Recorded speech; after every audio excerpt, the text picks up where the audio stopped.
Ah, All right. Stream's ready now. ah.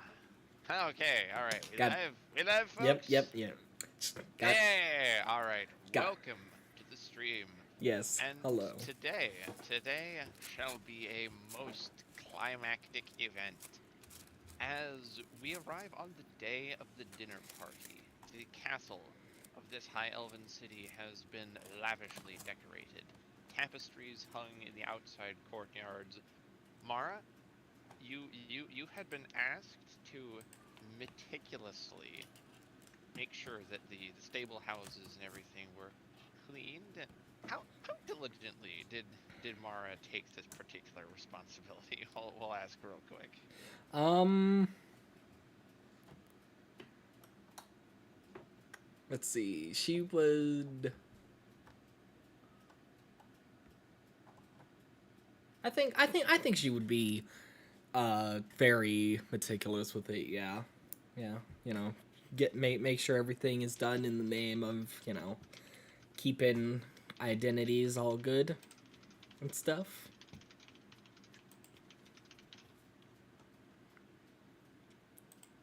Then indeed, you are in fact stood outside as you begin to see carriages arrive.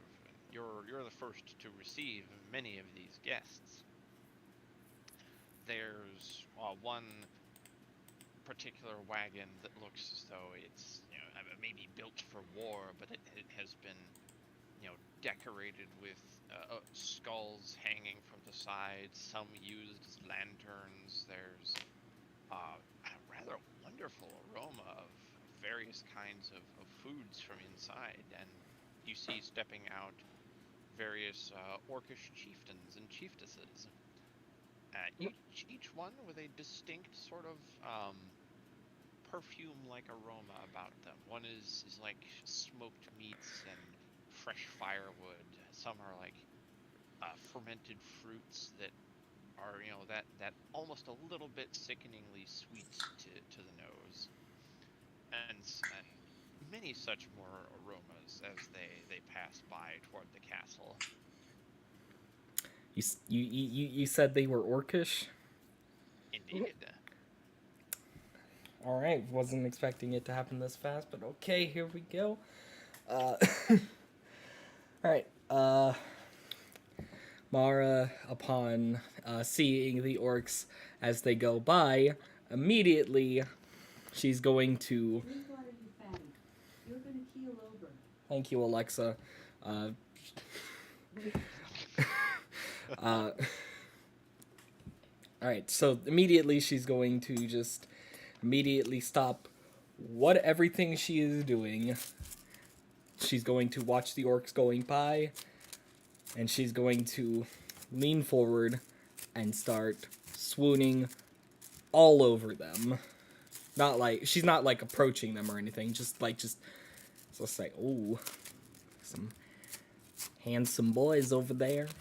So Like, you're really starting to look at them. The men of the group, like they're wearing clothing that is openly showing their muscles. Like, oh boy, some of those muscles look like they could bend you in half. Some of those others look like they could really bend you over. ooh. Some of them look like they could pick you up. And Have their way.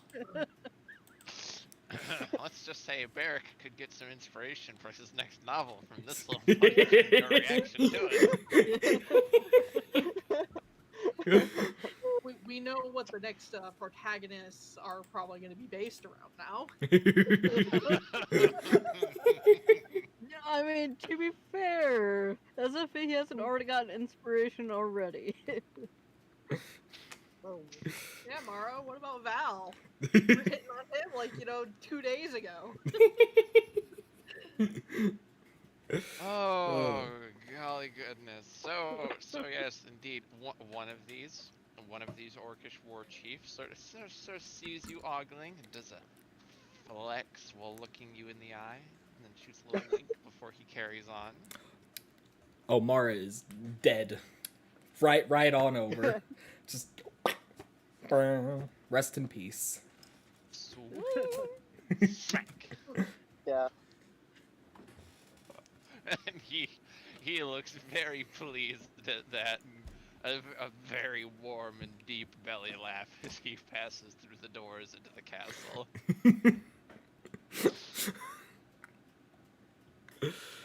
In fact, Gideon actually is one of the next few to arrive. A carriage his own, decorated with heart emblems, and it's sort of almost a cutesy pink, but a very elegantly designed, still with richly stained woods, nice windows to it's bright and it's open, and you're wearing your ceremonial robes that you were gifted before and are stepping out into the courtyard, and you see two other maidservants sort of propping Mara up, and one kind of dabbing a cold cloth on her face.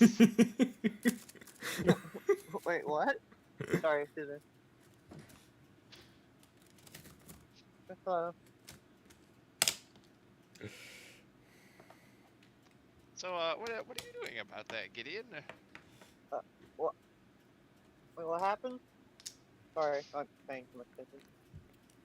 So, distracted. you have just arrived in the courtyard of this castle, out of your carriage provided you to attend this event.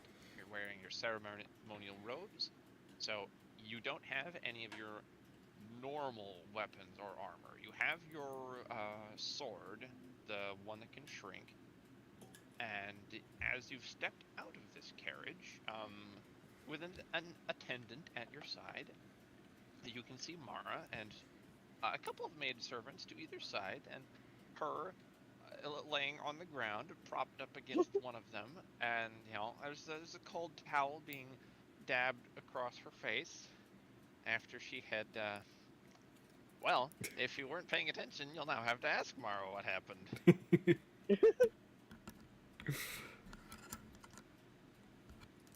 Reading this.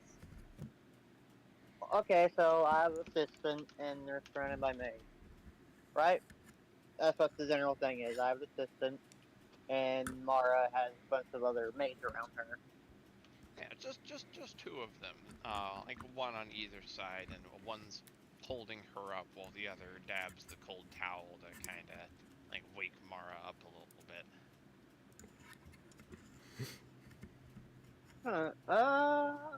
Does he? Okay. If I was paying attention, I would know what happened. I think Gideon would most likely be paying attention, considering, that Mara is his ally, his friend. Alright, so you saw Mara going all googly eyes at a couple of orcish chieftains. One of them flexed at her, and yeah, she just went smack to the floor. Death. Just swooned herself right to the ground.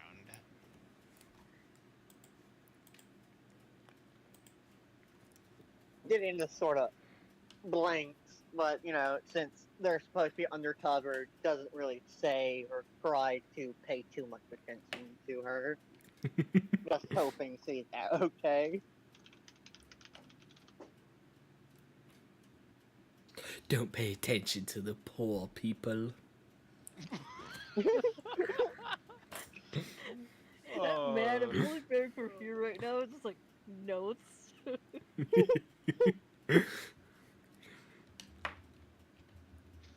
So, yeah, do you carry on into the actual banquet hall proper? Yeah.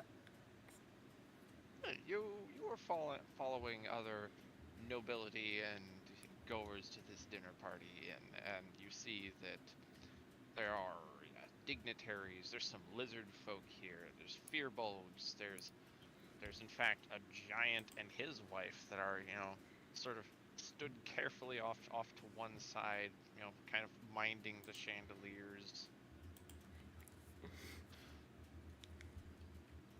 Oh, there's been like 4 tables set up to provide enough space for them to have a little bit of eating room.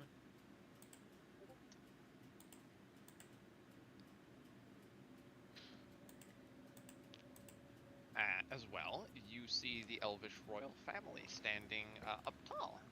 You can also see that there are still some of the wait staff and kitchen staff, darting back and forth between people's gazes to prepare the tables. So you, in fact, do spy Val dart past and place a platter on one of the main tables.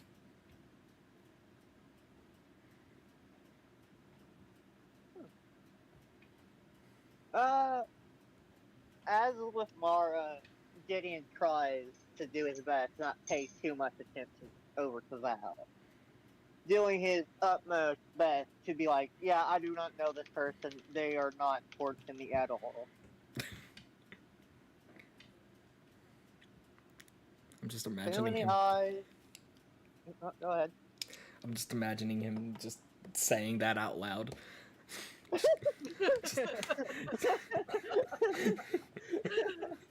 Gideon just out loud mental noting himself. I don't know him. I don't know him. I don't know him.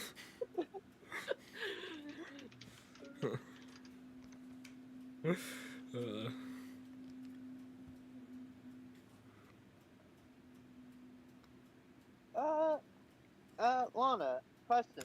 What happened to, the last session? Like, how did everything wrap up? Val went into the secret tunnel of fun, Mara running around in stables, and Gideon having to deal with a bunch of nobles. What happened? So say again? I think I may have gotten lost partway through there. What happened? Like, how did the last session wrap up? If we're, is this like after that, or This is a week after last session, timeline wise. So like you've all had enough time to prepare. You've all gotten used to your roles.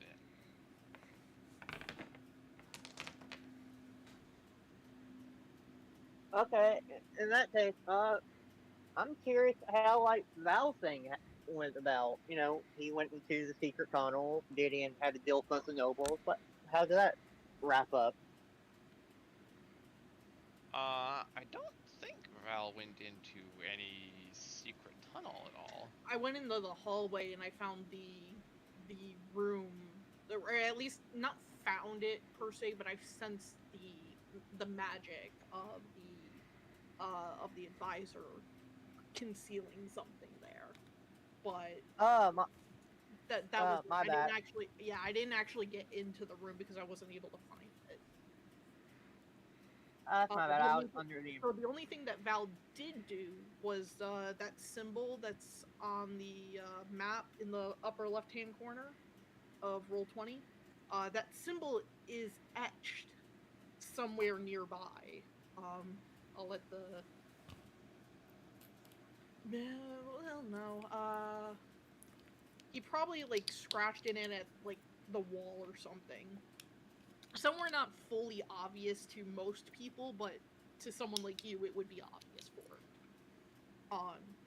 To notice like Val had like that Val or somebody else at least of the party has been here and has marked that there is something here. Okay, so it's Val's Dark Path. Is there anybody? Okay. Gideon would start exploring the castle again. He's still, looking for the secret room and all that, but trying to not make it obvious he's actually looking for something. But with so many people in the party and there being an assistant, We'll say roll for stealth, cause you're trying to weave through the crowd without attracting the crowd. It sounds like. more or less. So yeah, make me a stealth roll then. What's the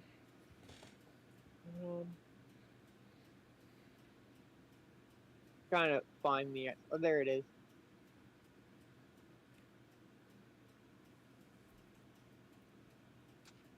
That is a 12. Okay, you are able to. You kind of start. You walk through. You see somebody. You nod to them, and you go, "Oh, hello." And how do you kind of say hello, but also not directly engage them in conversation? What's your acknowledge but avoid tactic here?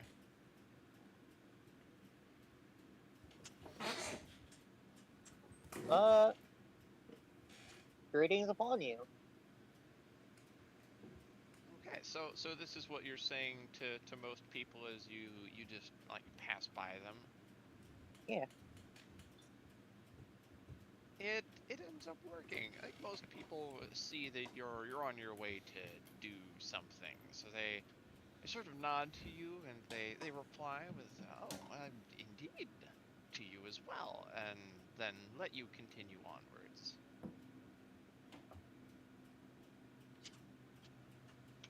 Oh, yeah, I should probably do this real fast, at least once. Can I use a divine sense? Might not use that once within the castle itself. Well, I mean, you certainly can, but Alright, then I'll do it so. Yeah, I do so.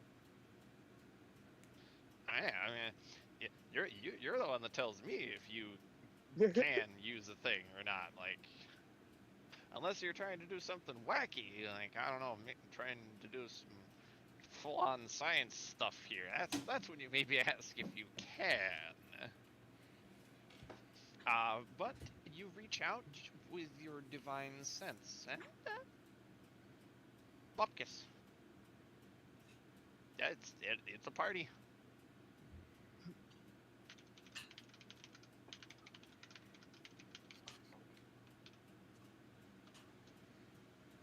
Alright, so no specific, like, demon or anything like that. Nope, it's a party.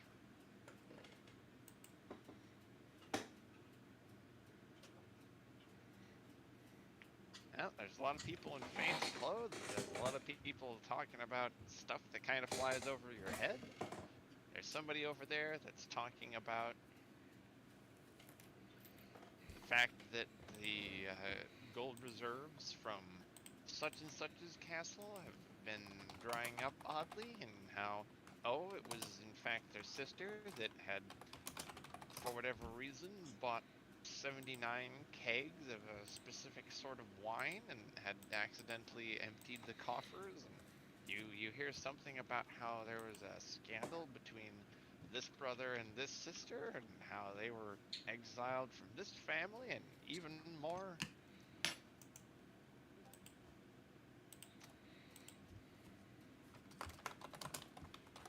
Eventually, though, most of these conversations fade, and your attendant looks up at you and says, excuse me, Gideon? Where are we going? The party's back that way. Gideon forgot he had an attendant. Two of them. Uh, do not worry. I'm simply exploring. There may be people outside the party as well, those who do not wish to socialize nearly as much as the others. Oh, I see. Pardon me. Of course. And, sort of returns to walking just behind you a little bit.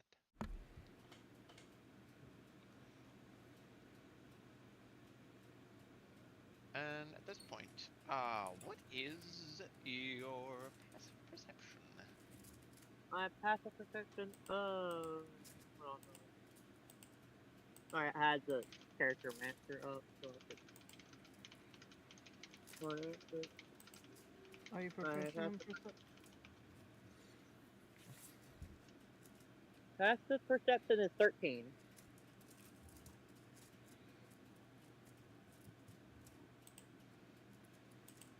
Okay. You end up walking through the halls, but you're going at like a faster pace, so that it seems to anyone looking at you that you're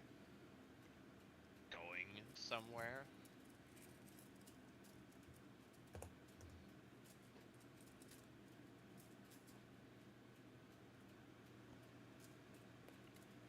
And you don't happen to see anything. Would you like to try and look more closely?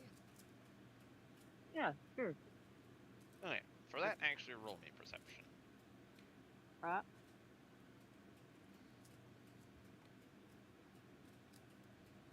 And okay, real perception. Would it be investigation or anything like that, or the straight or the straight perception? Straight perception. Uh, 9.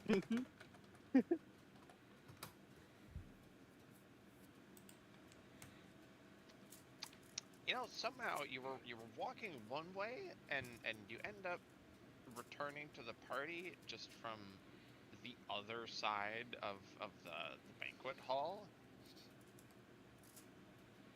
So you ended up looping yourself around and have now arrived back in the hall. And now we will move on to what Val is doing.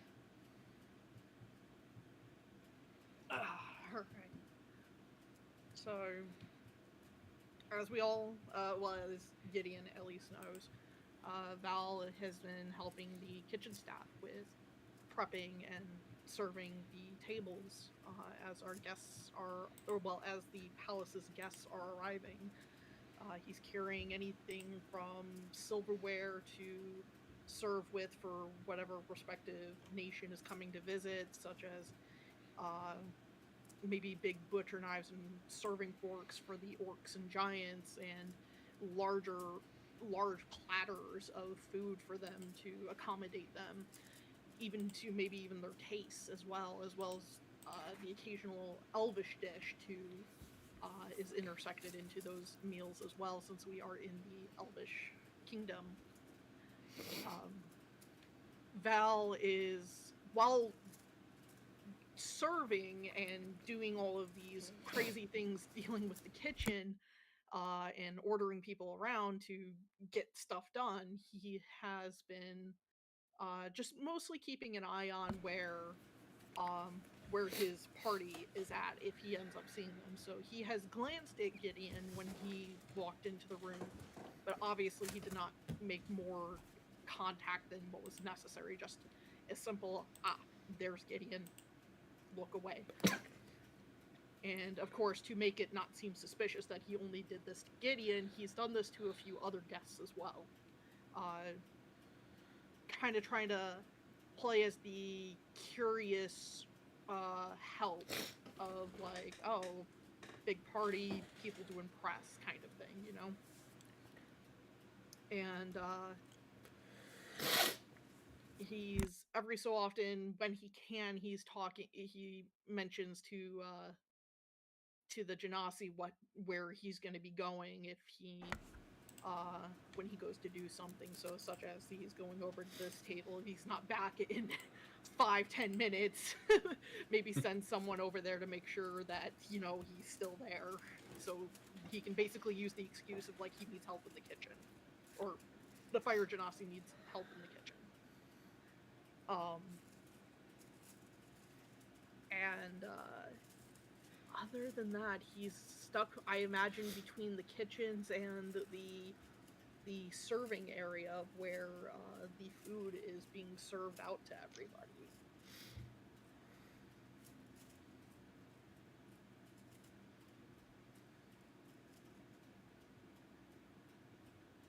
Mostly, that's where you're actually confined to, is either the kitchens or to serving people. But you occasionally see a little opening where, oh, I could maybe head over to this different table for a minute and hang out here, or could head down this hallway momentarily, maybe with an excuse.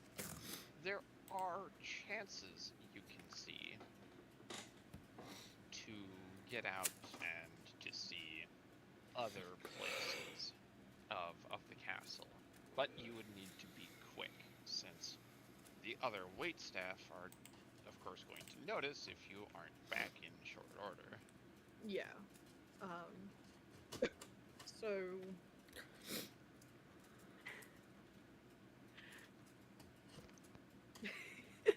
in the week that Val's been here, would it have been possible for him to have just casually snagged someone's like unassuming pipe?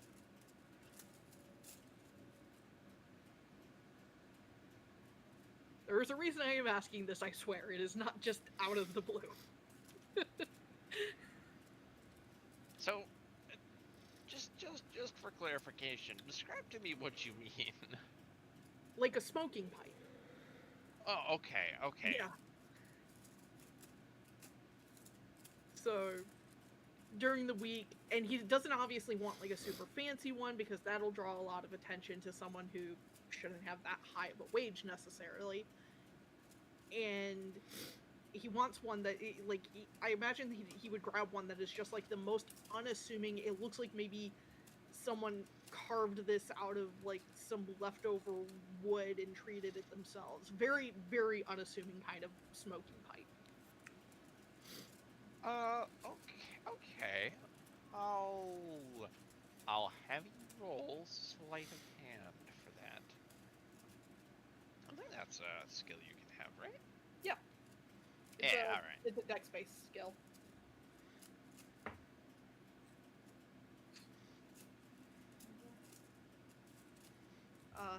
A 9. So, you were able to take it, but the other servant kind of walked up to you and was just like, hey, dude, like, okay, sure, but, like, give me a gold for it or something. Yeah, sorry, man. Just, I got a smoking problem. I was trying to quit, but with the party coming up, it's stressing me out. And then he'll pay the gold. Yeah, and the other servant nods. But you were allowed to keep the pipe. Oh, okay. Now with this, I said there was a reason he stole a pipe. With this, he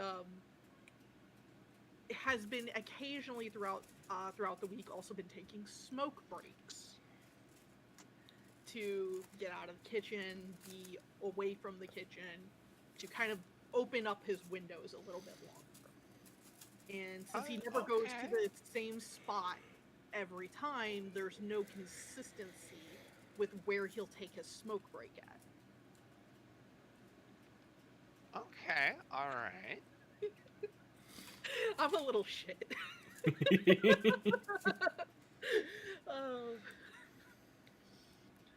Alright. So, I got a little bit of a bigger window. Not by much, probably.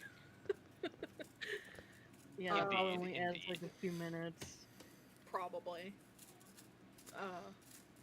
Okay, so with that said, did I by chance see where Gideon went when he tried to exit the party? You saw that he had headed out and left toward the west wing of the castle. Did I see him return? You would have kind of seen him come in from the opposite side doors just as you were ducking through. Okay. It's just kind of like you ducked through, you caught a glimpse, like you sort of stopped, leaned back out, caught sight of him, and then carried on. Okay.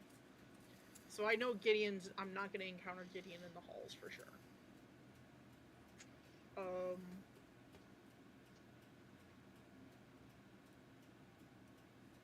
Do I remember the way to that room that was concealed by magic from here? Yep. Okay. In the couple of minutes that I have for taking my smoke break, which by the way, Val is walking in hand with, so he has the pipe like in his hand. Every so often he'll kind of look around and act like he's getting ready to take a puff from it.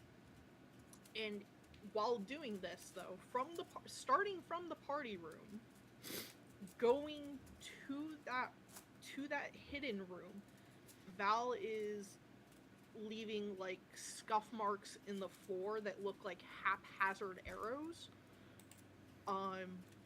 But they're not like full arrows, like you would see something. I'll do it on the freehand. I'll do it on the map real quick. Something like that. And just kind of different variations of that. So you might even get some that have like bits, but they look almost like non-obvious lines, like someone's just scuffed the floor with something there.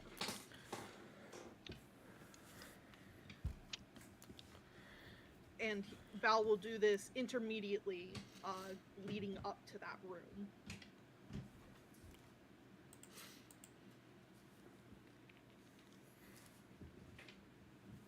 Roll sleight of hand.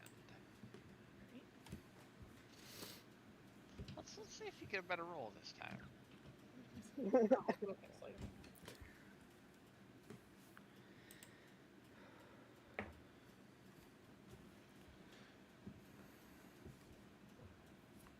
12. I rolled 3 higher than last time on my dice. I don't know why my dice hates me. So you're able to leave these marks. You know, one of the other servants just kind of walks, just sort of slows walking. It's just kind of like, oh, you know, something stuck in your shoe. Bloody Pebble, walking in and out of the kitchens. Things are gonna get me fired one day, and he kind of gestures to the pipe. Oh, trap of the leaf. My dad was like that a lot. Look, it's like they had one of the windows in the bedrooms open. I know the head butler likes to get a bit of the leaf in there. Kind of, you know, nodding off in a direction behind him. Mm-hmm. Val will acknowledge and be like, okay. Good to know. Alright, well, I don't know what you're talking about. And he'll just kind of like smile and kind of do like that gesture of like, you know, kind of like that relationship you have with coworkers. It's not like friendly per se, but it's not like you hate them. It's kind of that ambiguous, here's friendliness, but we're coworkers, so not over friendliness. Indeed. I do know what you mean.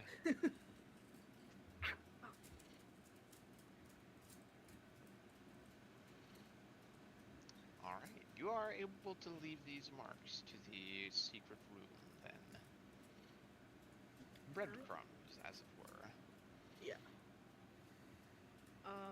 After that is done, Val will snuff the pipe and then head back to the kitchens.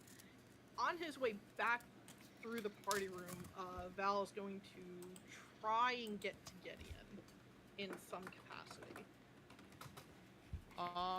Okay.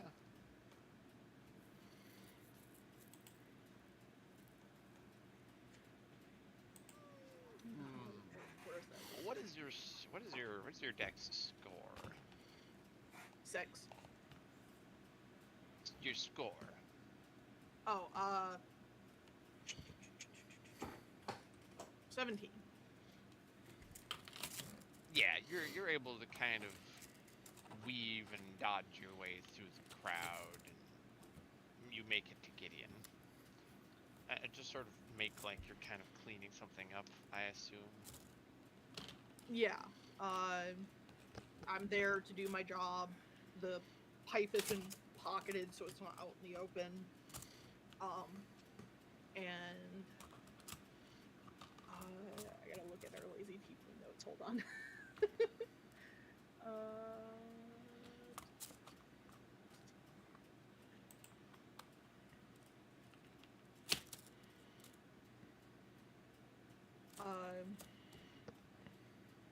Those dogs sure are rowdy today.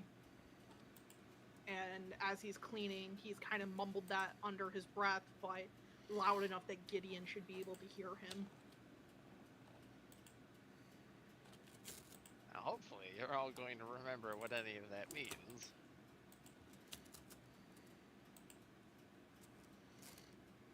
I gotta read, yeah?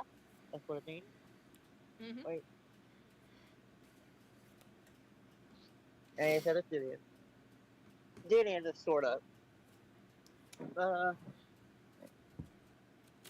Okay, what can he do to, you know. Gideon is sort of halfway nod. Not trying to make it super obvious, but wait. I don't know how to do this, how to do something to make it clear that Val should acknowledge Val. Yeah. So upon Val seeing you acknowledge it in some way, he will actually look at the. You said it was the westward door Val left earlier, right? Indeed. Yeah. So you'll see Val look at the westward door and say "bloody dogs" and take whatever dirty dishes or rags he was using to clean up with and start heading back into the kitchen to resume that role. Alright. So, do I take it? Okay. Gideon looks over to his assistants and, may you two fetch me something to drink and eat. Might as well fill up before I deliver the speech. And the both of them nod happily and go off to grab you food and drink. As that happens, Gideon immediately goes over to the hallway that Val pointed out. Alright, well, before we do that, we will Yeah. allow Barrick a turn here. Yeah. So, Barrick, you have actually been here a bit before the party. You have been provided with writing material, and you are actually in your own little booth space. Effectively, you've been asked by the royal family to chronicle the goings-ons of this specific event, as they've told you that there will be something monumentous occur, and they want to make sure that it's well documented. So you've got books, you've got pens, you've got numerous papers, you've in fact got your own little set, your own little refreshments table with a selection of wines, water, a few different foods and snack items. No full meal items specifically. But it's still Yeah, food. you've got it pretty made up here. Kind of like bunkering down in my little corner, just be like, at least I don't have to do what Gideon's doing right now. I have all eyes on him. Yeah, and let me tell you, like from where you are, you can hear the echoing of most conversations. So you can hear that there are definitely a few women talking about what what that there Dragonborn might be able to do. Just Barrick, by the way, totally Hasn't even gotten his doesn't drink and he's have. already joking. Yeah, he totally doesn't have his own personal book, like kind of like somewhere out on his desk, like hidden away. But he's just casually writing down stuff as well for like, this could be an idea. Al's got like 6 sheets of paper out for various things. One's a scripture for the royal family. One's a copy of that scripture that he can snag, and then the other 3 are for book ideas he's already heard about. Yep. Don't hand in the wrong one. Yeah, don't hand the wrong one. Oh goodness gracious! No, don't hand in the wrong one. Excuse No, me, sir. he's What is made this sure about that- tentacles? Don't worry about it unless you want to buy the book. But yeah, no, he's at least meticulous enough to make sure that what he's gonna be, like documenting for, on behalf of the royal family is kept separate from his own personal stuff. And obviously he's gonna be taking the time to work on that. Well, it's like if he hears something interesting, make a quick note. But goes back to keeping Now, an eye one and more ear out. thing of note.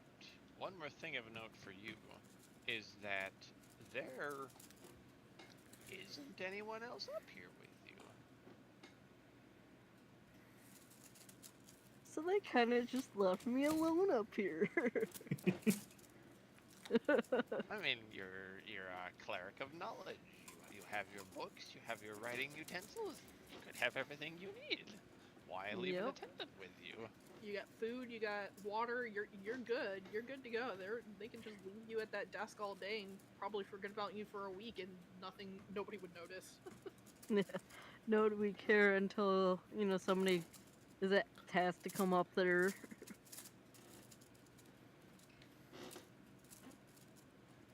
Oh, well, what you gonna be doing?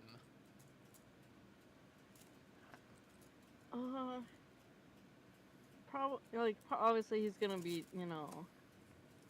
keeping an eye. Like he probably kept in mind it's like the rough pathing of Can he actually like see what's all going on, or is it only can he only like hear what's going on? From your sitting position, you can only really hear. You can see one of the balconies, and the staircases up to it.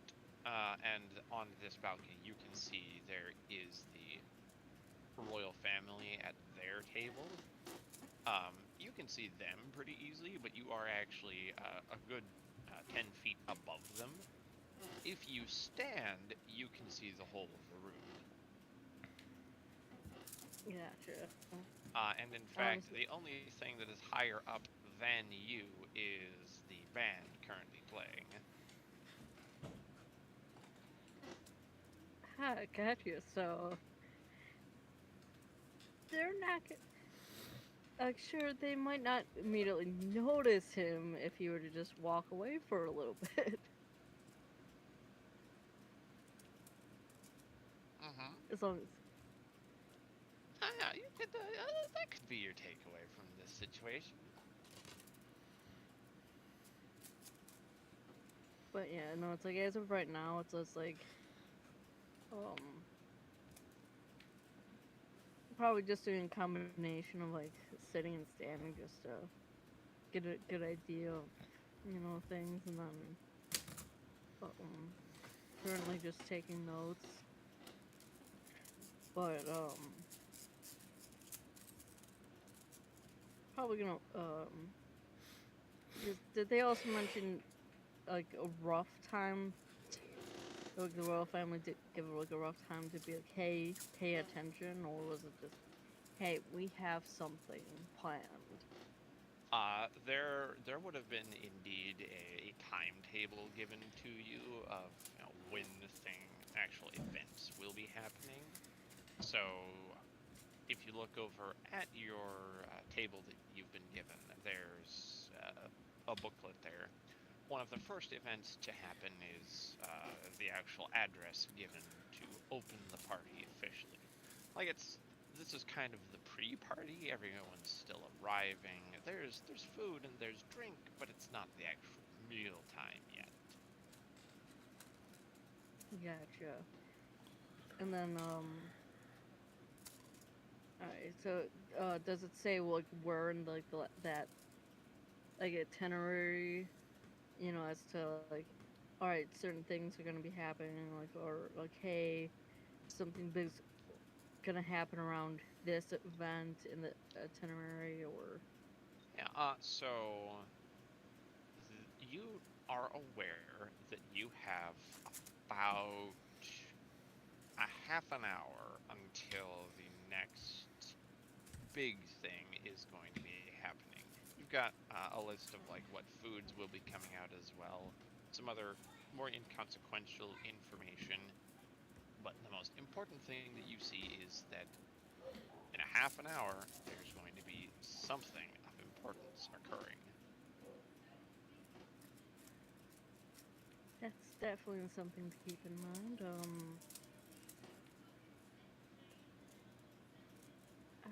think as of right now, um, Barrick would probably just mainly stick around his little like booth area for the most part. Like obviously he'd occasionally be standing up just to kind of like see who's arriving and kind of just like get a rough idea as to who's showing up, just so that it's like, all right, just keep an eye out for certain people. But So, yes, for clarification, are you looking for anyone who is noteworthy? bucket, Is yes. that what you're looking for, Yeah, or yeah, like noteworthy and or um like if there's anyone that he might recognize in some extent. okay? Go ahead then and make me a perception check.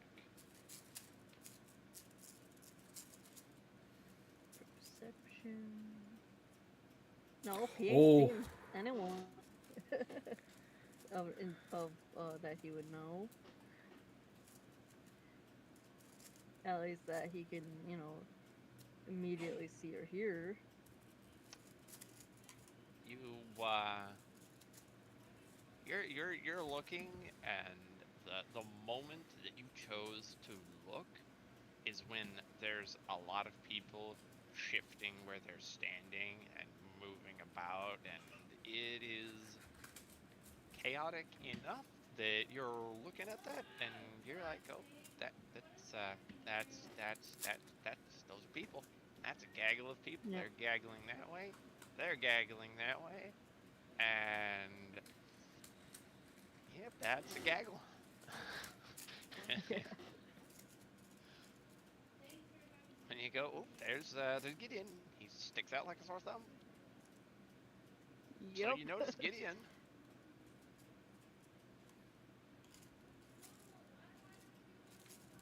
Yeah. Probably just because of the fact that it's like, oh, like probably looking around, probably sees like like a somewhat smaller gaggle. Looks over to that. Oh, look who it is. It's a, it's the dragon. It's It's good old your Mister. boy.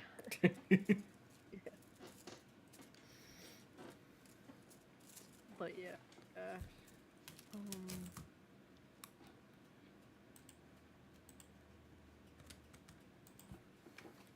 Is one with this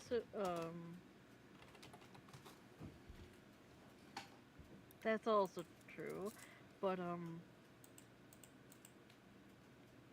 because I'm assuming the request would have from the royal family would have happened like a few days before the party. Yeah, they would have given you a rundown of here's what we want you to document.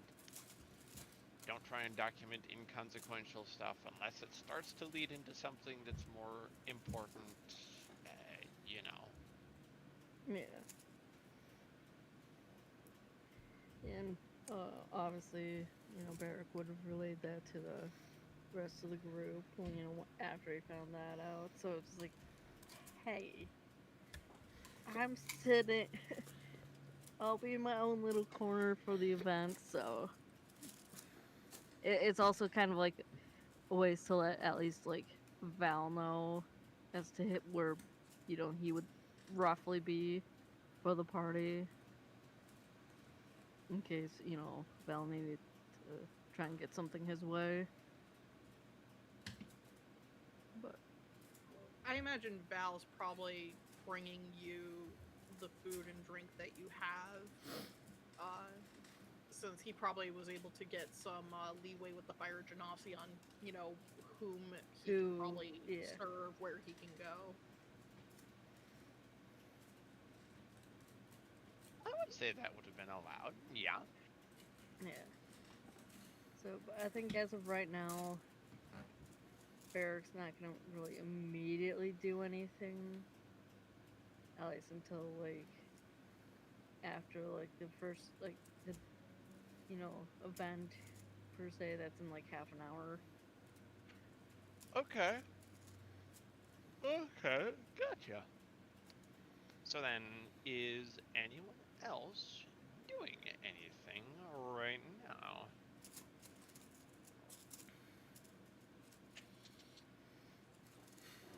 Anyone else got anything in mind? Mara? Anything at all?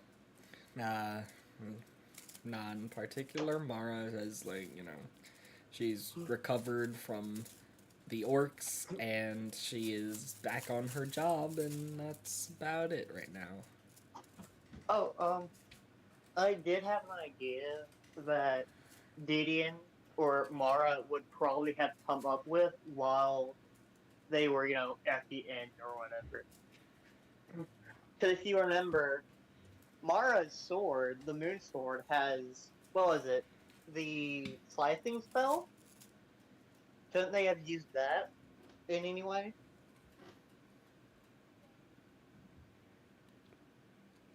The what? Remember Mara's Moon Sword? Yeah.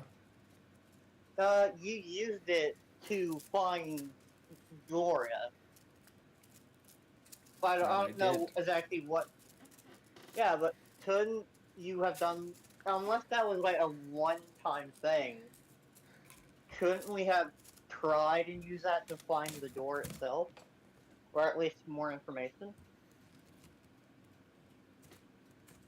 I believe Gideon's talking about your Yeah. sword's ability to use up all of its charges in exchange for a dream state vision. Yeah. I think the biggest thing would be how to get away with it. I mean, we were, like, I'm pretty sure we've been at the inn, like, every night, and eventually someone would have suggested it. I mean, I guess the main issue is that we're at a point where it's a bit. Yeah. It's a bit late to suddenly add that in. So. Yeah, that's fair.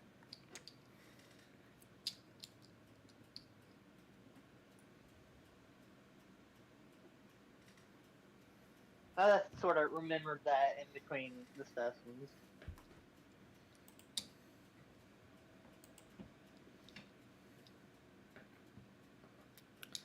Oh my gosh. Oh my gosh, yes. Oh, What everyone's talking about. that is $16 that I don't have. Regret.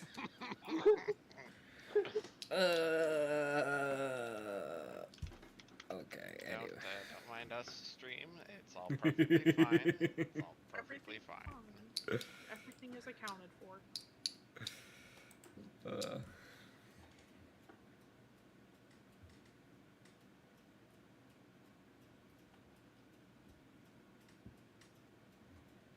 Moving on.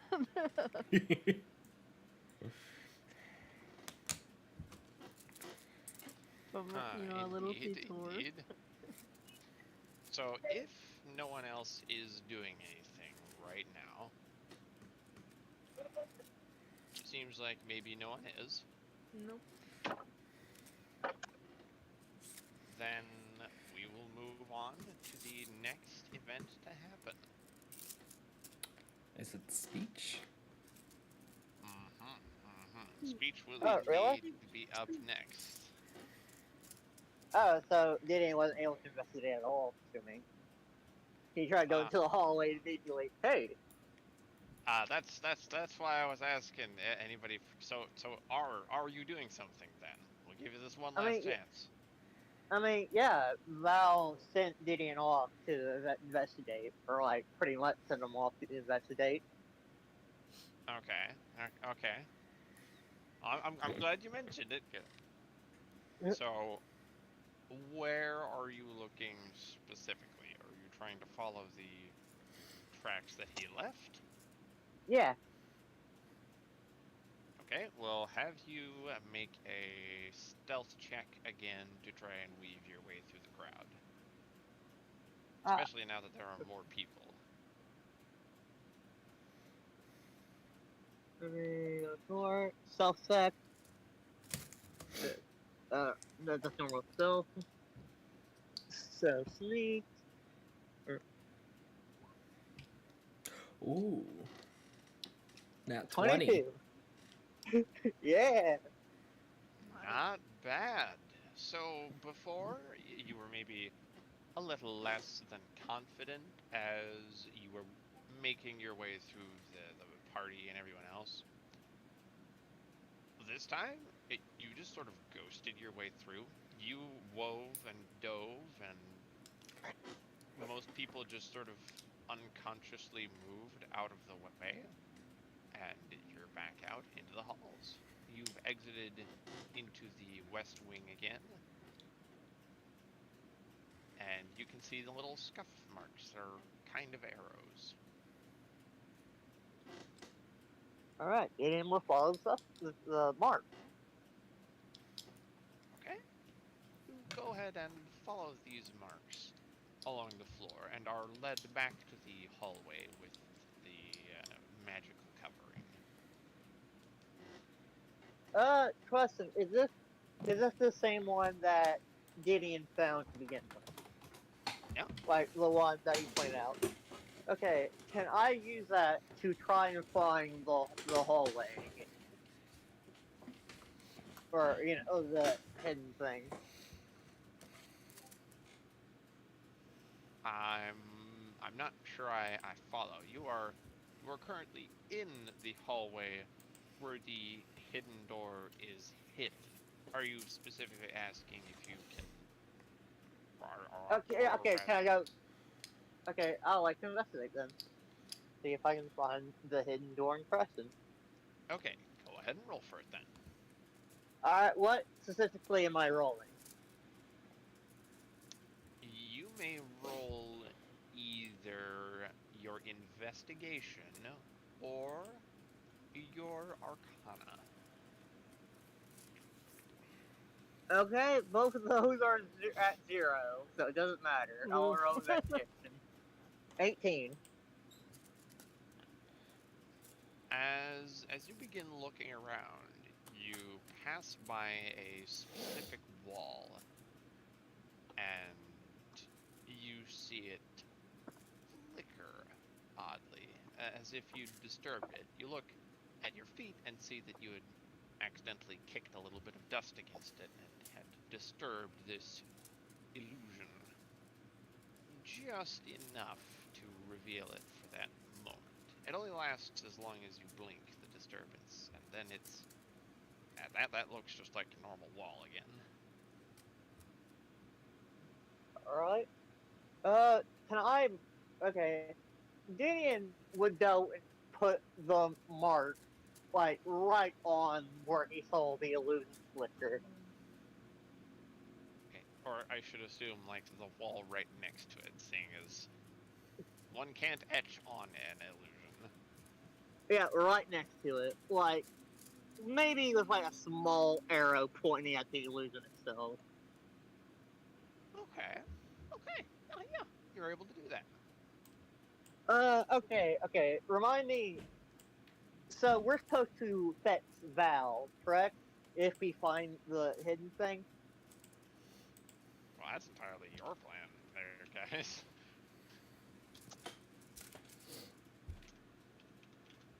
Val, we're supposed to fetch you, yeah?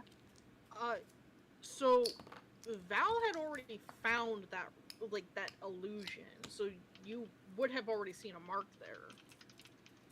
Ah. That's what the arrows were for, is to lead you to that area, because he my had bad. already been there, but he wasn't able to dispel the illusion. Okay, so that's the issue. Gideon would try to put his, like, hand through the illusion. Like, gently, not like full on ramming it. It's like doing his best to, like, slowly pushing it. So, since you do have the attendants with you, I will have you roll sleight of hand. Really? I thought, didn't Gideon send them off to go, like, fetch food so he can slip away? He did say that. Oh, okay. Yeah. Alright, you're good then. I did, like, send them off to go fetch stuff. Okay, thank you for catching that, Val. So then, yeah, you put your hand through it, You do take 1 point of force damage, Ow. but you do see the illusion ripple for the moment that your hand is through it. Now, you kind of see a little bit of steam coming off your fingers after you stuck them through. It's kind of seared you a little bit. Okay. Did you know any like way to try and like dispel it, like get rid of the illusion? He does have a party member who's a knowledge cleric who might know something. You can also look at your spells list. Yeah. Okay, I'll look at my spells list real quick. What I would know. By the way, dispel magic is a 3rd level spell. Yeah.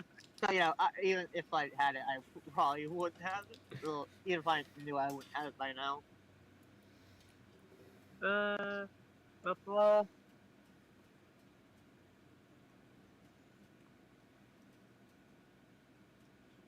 So we're at level 7. Paladins do not get access to 3rd level spells until level 9.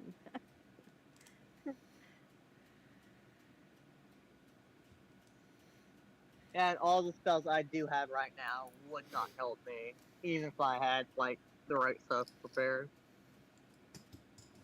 At most, I can use detect magic, but that's not very helpful right now. I mean, I'll give you this. You know, Barrett could probably do something about it. All right, I would like to go and seek out there.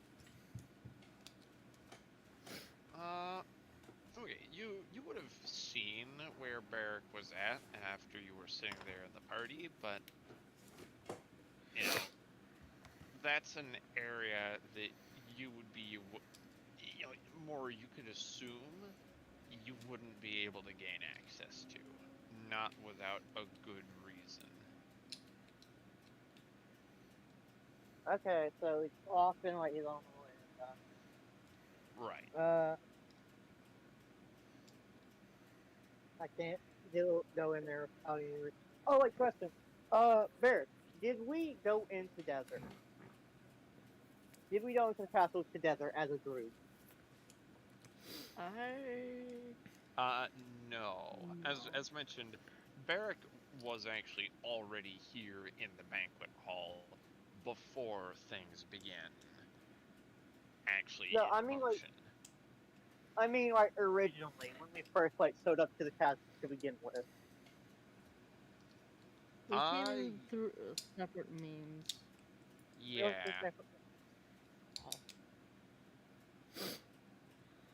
I guess I can't So pull we the. might have.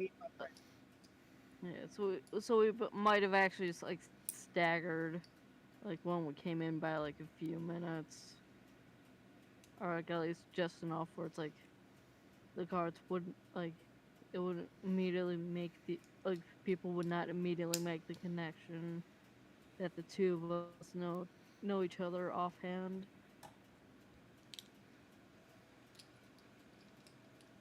Okay. Let me go look at the. And we know that he can see us, right? Can we see Barrett from where he is within the party? If he's standing, yeah. If he's sitting, no.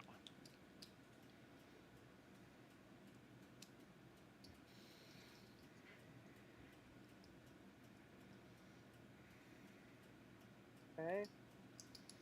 Val picked the one person who can't do anything about the illusion.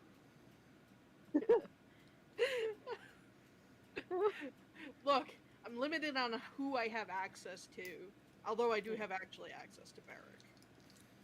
Bruh. Guys. Yeah. And Berg actually has a good timeline of when he was getting a rough timeline of when, important shit's supposed to be happening. So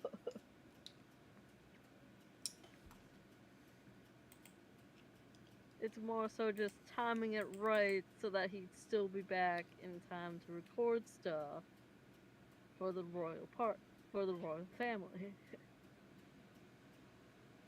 Mm-hmm. Oh, crap. What is Because he doesn't want to give them like next to nothing. Like he wants to actually, that's like, between doing stuff for the party, you know. What's the limit of that magic eye that you have? Good question. Let me look. Okay, You're all supposed to fucking be dead. I have. It's a I just had a concentration mosquito fly in spell. front of my monitor. Hold on, it might.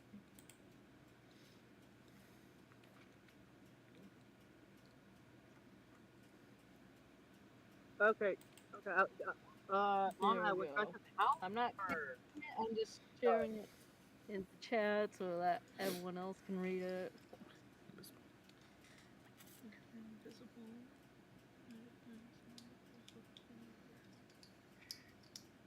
The duration. Concentration up to 1 hour. Mental receive visual information.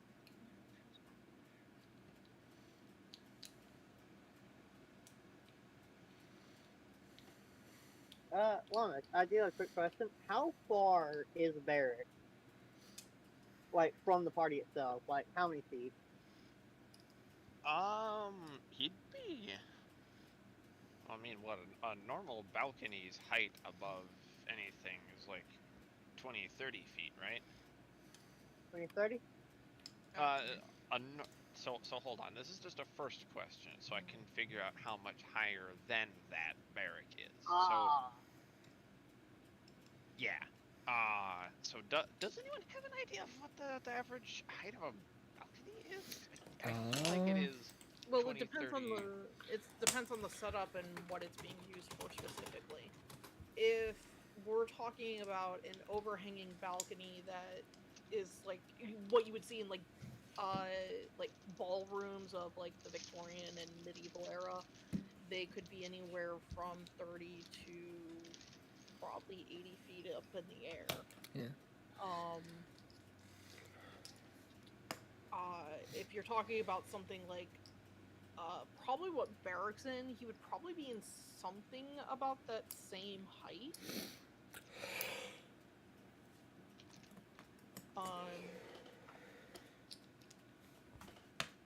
It would probably almost even be. It would either be higher or lower than probably whatever you have the stage for the royals to give the speech on. So I would say either plus or minus 10 or 20 feet from that.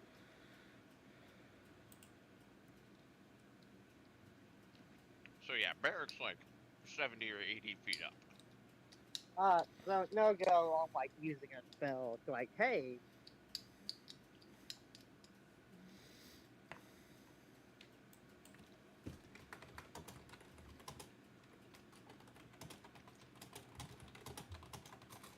Okay, I'd like to try something.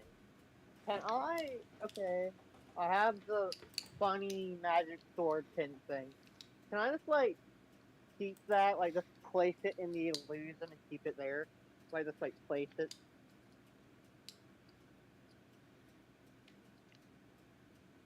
So the moment that you do place it into the illusion, you start to see the illusion fizzle and crack, and you start to see that kind of breaking.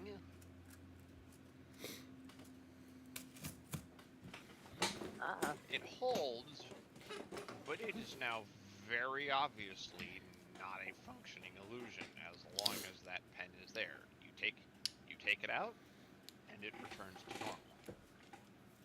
Okay, okay, so here's my. Okay, so I have a working theory. The more magic that puts in there, the worse the illusion becomes. That's at least my working theory right now. What do I have on me? Alright, I'm gonna keep the pin in there.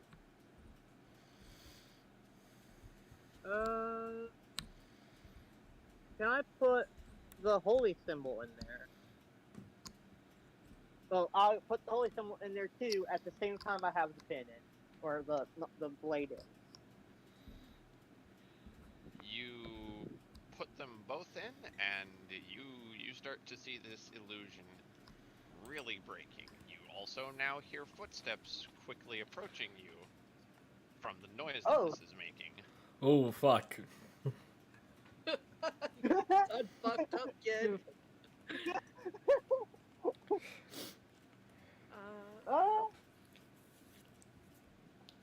Gideon immediately puts the stuff away. Except for the holy symbol, he keeps that in his hand. And you see rounding the corner 2 guards who just pause, and like kind of looking around, and says, "You, what are you doing over here? And where are your attendants?" Oh, well said. Now you think of a lie. You gotta come with something on the spot.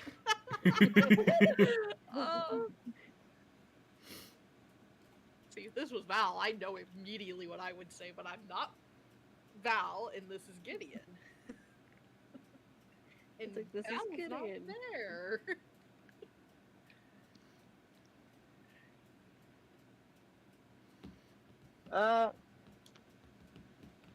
Gideon just sort of blanks before dropping his tone to something more sober. I swore I felt something evil around here. And, well, I'll be physically beyond this wall. He sort of puts his hand into the illusion itself to show the guards. I feel there's some great evil behind this. I was simply trying to see if I could, go through. Both of the guards I were put- originally standing very casually. They are now standing much more at military attention. They quickly approach you, and each put an arm behind you. Oh, Shit. Gideon, you fucked up. I fucked up hard. You fucked up. I fucked up hard. Oh god. I fucked up. This is Fine, that, this is fine. that is not for you to be looking into, sir. Please follow us back to the party. They rather sternly begin leading you back to the party. Gideon that puts on his most sincere looking confused expression. Are you sure? If it's a manner of evil, shouldn't I, as a priest, be aware? They are not listening, and they keep walking you Ah. back to the party. And they are now standing at the doors to the west wing. Oh fuck! Oh. I'm sorry, Droop. I'm so sorry. Oh. That is the first thing that came to mind, and it is probably the worst thing to come to mind.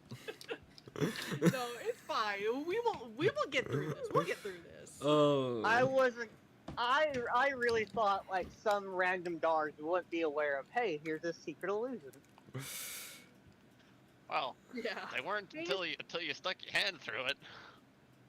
Yeah. Okay. I think the biggest thing now would be where Barrack's exit comes down to. That's all.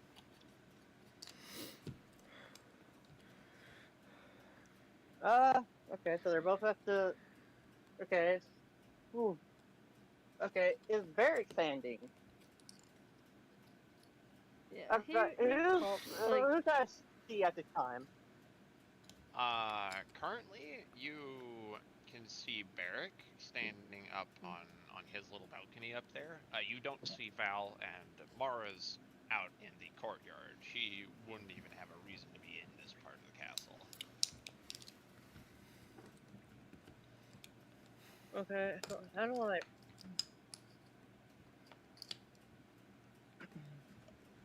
Okay.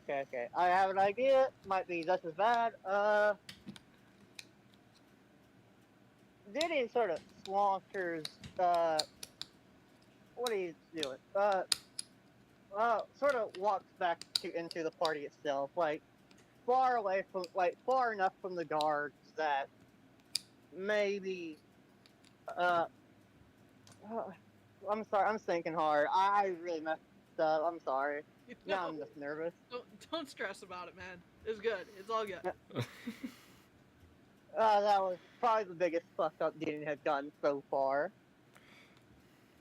Not Don't sweat it. Keep necessarily. on rolling. I mean, it Yeah. doesn't compare to Mara almost frying Val like 3 times.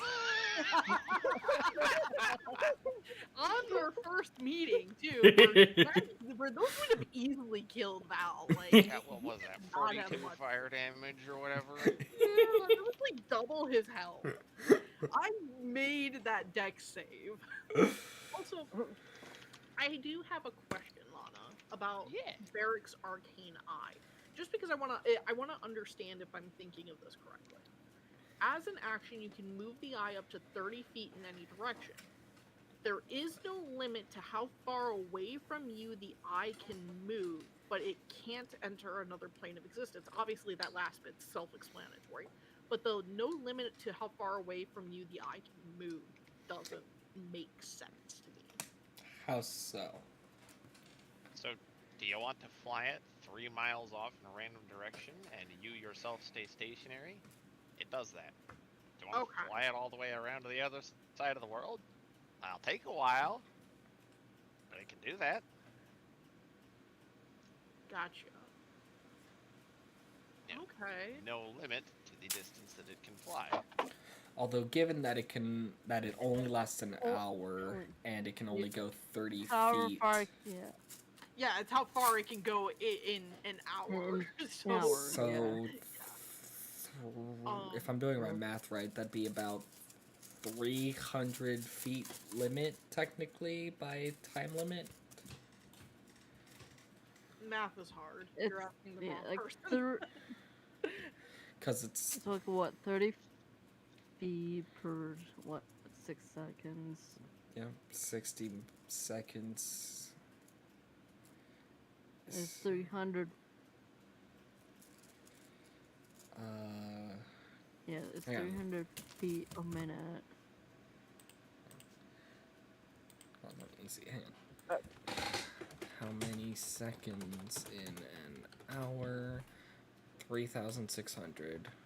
3,600 divided by 6 seconds 6. each. So we can go 600 feet. Within the limit, it can go. It has an effective range of 600 feet. Well, there you go. Okay. That's just the only clarification I wanted on it. Okay, group question. Would y'all consider, like, this information very important? Like, Gideon, like, hey, we need to meet up now type important. Before answering that, I have a question. Yeah. Not for you, for the DM. Okay. Would it be noticeable that the guards are probably paying more attention to Gideon now? Yes. All guards? Or just those guards? Roll perception. Right age.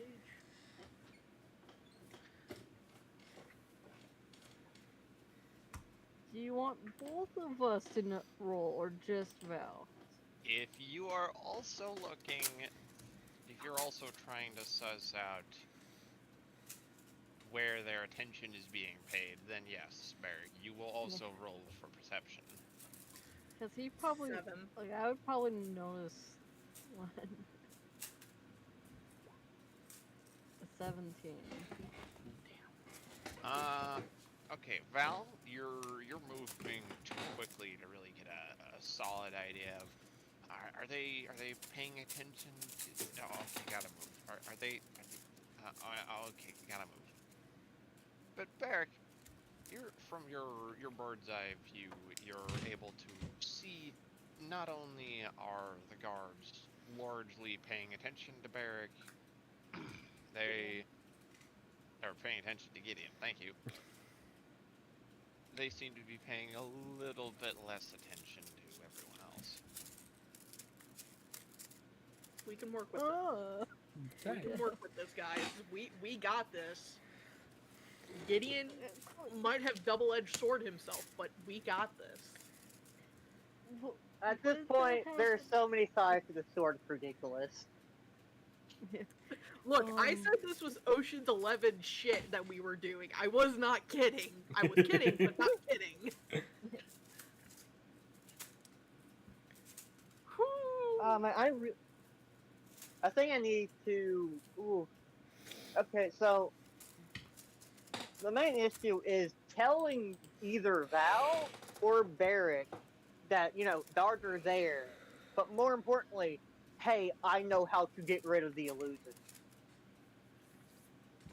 Because it seems to be magical item or any sort of item or item means faster illusion breaking. But You'll it's loud. have to figure out how to tell us. So I sort of want to do the whole, hey, have you heard about the Zester next door? I mean, yeah. But, a lot of guards are now specifically focused on Gideon, so.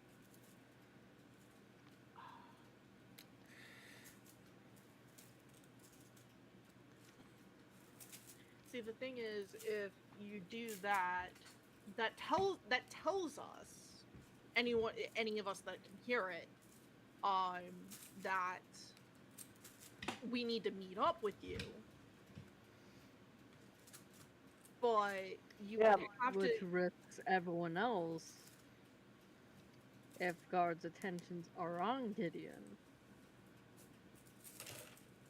Well, And I don't have the any. point of it being that's the point of it being the code, though, is that it just sounds like he's telling a bad joke. So they'll Yeah. probably not even fully register that it's like him like coding out to somebody.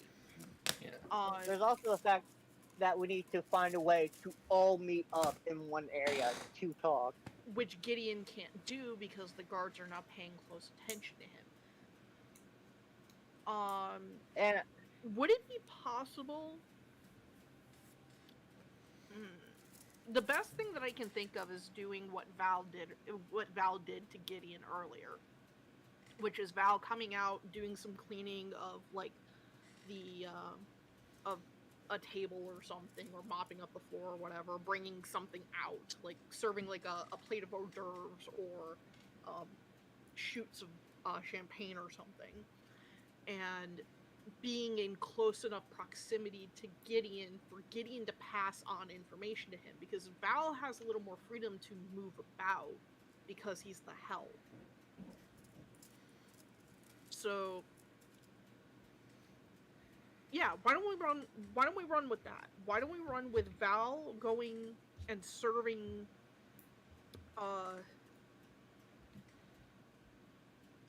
well, no, because Val doesn't know that he has to come out yet, so I would need the thing. How do we want to do this? the I thing metagame is, to say like, oh, Val comes out and serves and goes up to Gideon. No, I don't want to metagame this. there's also the fact that Gideon, I don't know if Val or Barrick does, but Gideon doesn't have any sort of spell that will let him send like messages in secret or like any messages at all. And the one thing that he could do to get like Barrick's attention, he's out of range for. Oh, is it message? The cantrip? No, no, he doesn't have any cantrips, so Paladin. Oh. I was thinking either Bless, Sarah. I was thinking actually of using Command, like not trying to command him, but like, hey, someone's trying to use a spell on me. Oh, hey, wait, it's probably Gideon.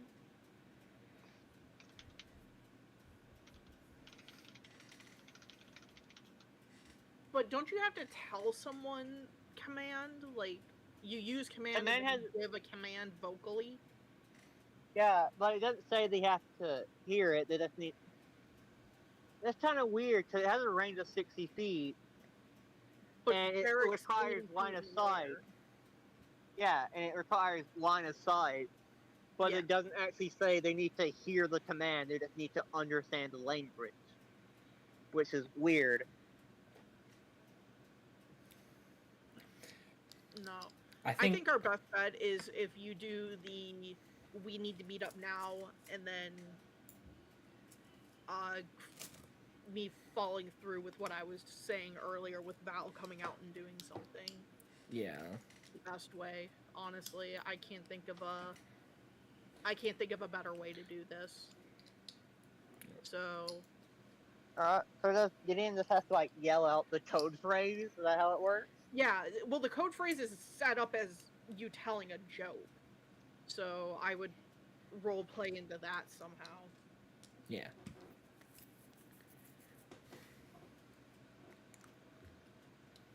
It might be a Okay, terrible okay. joke, but it's still a joke.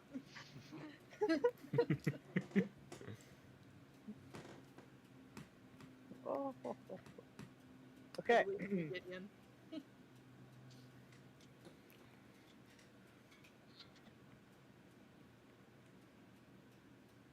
This is kind of. Oh, okay.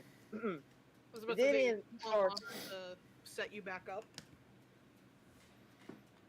Sure.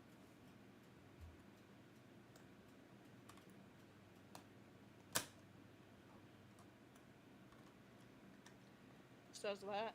Nothing happens. Okay, I can go here.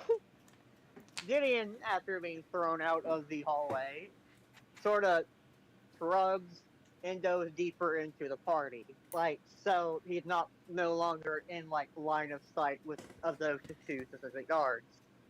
He then sort of clears his throat and says loudly, did you hear about the king of next door jester?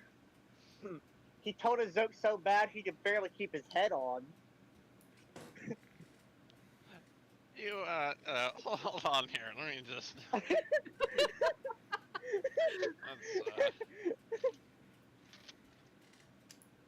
Let's hear flipping through the book. Or whatever. I don't know what's better, Lana telling us to hold on for a second after us doing that code, or the fact that we heard flipping of pages afterwards. Both. Oh, dice rolling. Oh god. Dice rolling! Oh no! Oh shit.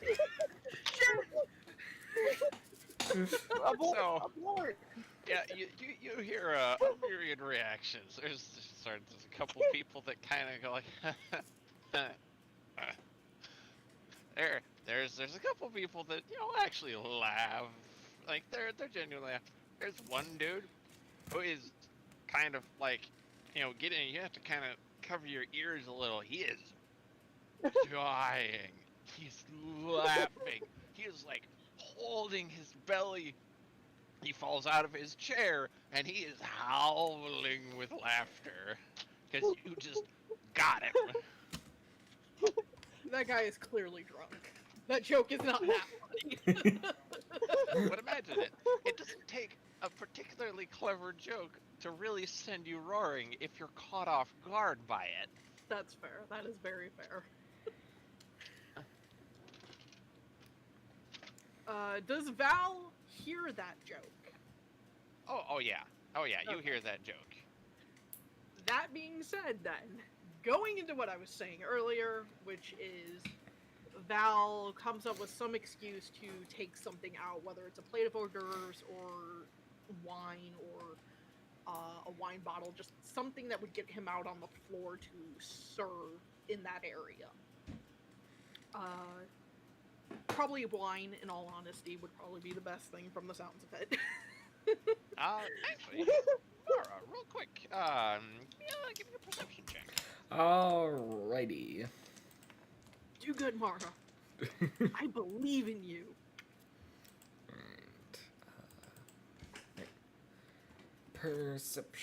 Perception. Bah. 7. Okay. All right. You don't hear Gideon. Well, I mean, okay. You hear Gideon yell something. As for what it is, you don't catch it because a horse whinnied kind of right next to your ear. So Oof.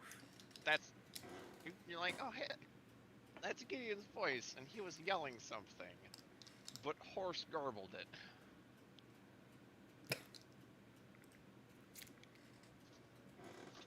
Damn horse.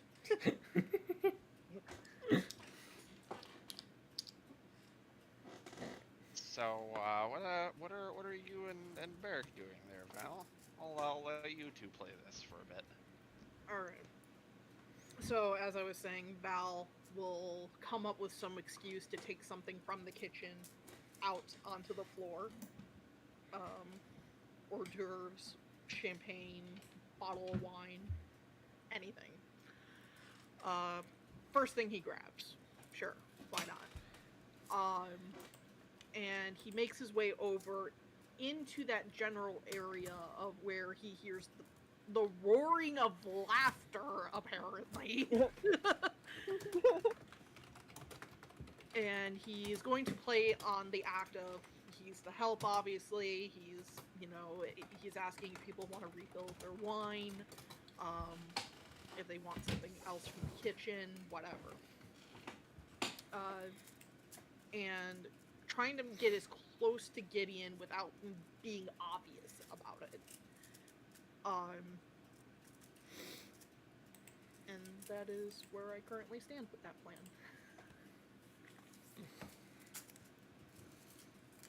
Yeah, Barrick, like, hearing that, he would obviously kind of, like, at least, like, stand up, like, if he wasn't already standing up, he'd kind of, like, from before, he'd be standing up and kind of just, like, leaning over and such, like, not like, fully leaning over, but he kind of, like, positions himself in such a way where it's, like,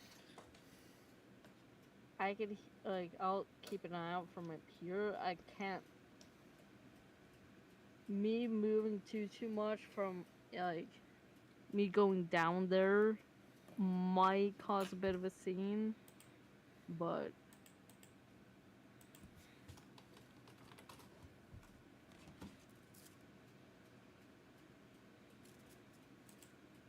Like, he's positioning it,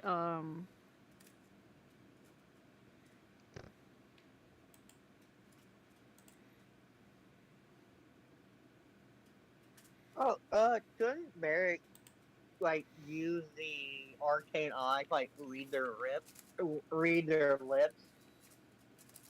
or something like that? I'm surprised, like, reading lips isn't, like, a language or something, because that would make, Right. making rolls on it really easy.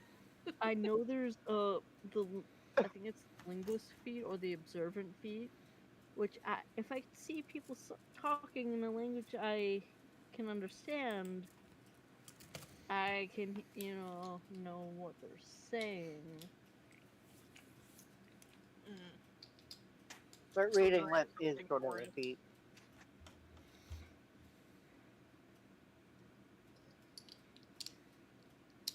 Alright.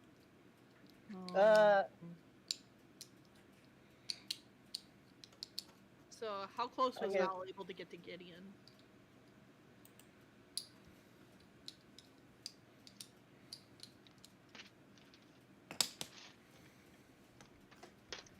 Getting the dice box again. I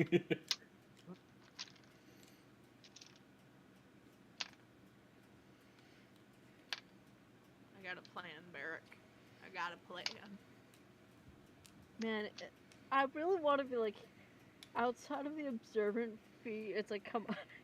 Man, if only I could use the arcane eye to get close, enough to be like, read lips. Oh no, we're probably gonna use that arcane eye here in a moment. Don't you worry. So, Me, Val, you're able to get like right up next to him, but yet you gotta stop and dodge and kind of weave this way because the telling of this joke and the uproarious laughter has caused some of these nobility to make a little bit of a scene. Some of them are now openly laughing and sharing their own jokes, and some are kind of pointing fingers and having a bit of amusement at this particular person's expense. Good job, Chuck.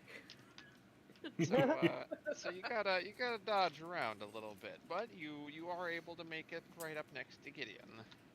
Alright, so while I'm next to Gideon, clearly I'm still asking. I'm talking to other people, essentially, as of asking them if they want refills on certain things or such.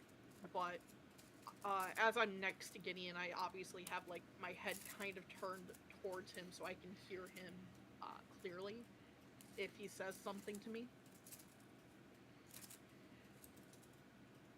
Okay. Lana, Yeah. I do have one question that I might have to prefer and roll for. Did he know if his cross that he used, put into the illusion, would count as magical or not, as it had Lyrasa's blessing in it, or would have at the time? Like, are you trying to see if it has some imprint of the enchantment on it? Is that what No, you're trying to ask? I want to know if it counts as like a magic item if it counts as a magic item or not because of Lyrasa's blessing on it. Or in it, I suppose. Not technically. It would be classified as an arcane focus, so it in and of itself is not magical. Rather, like how a wand need not be specifically magical, but rather something through which magic flows. Okay, because that does matter a lot in my opinion, because I don't know if it's like if any object being subbed into the illusion would disrupt it, or if it's specifically magical-ish type items. Well, I guess not unless people themselves count as magical, because Gideon put his hand in, but he does no magic, so.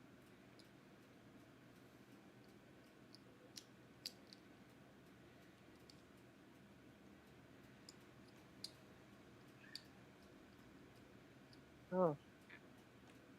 Should I roll Arcana if Gideon could figure that out or not? I would allow you to do so. Okay.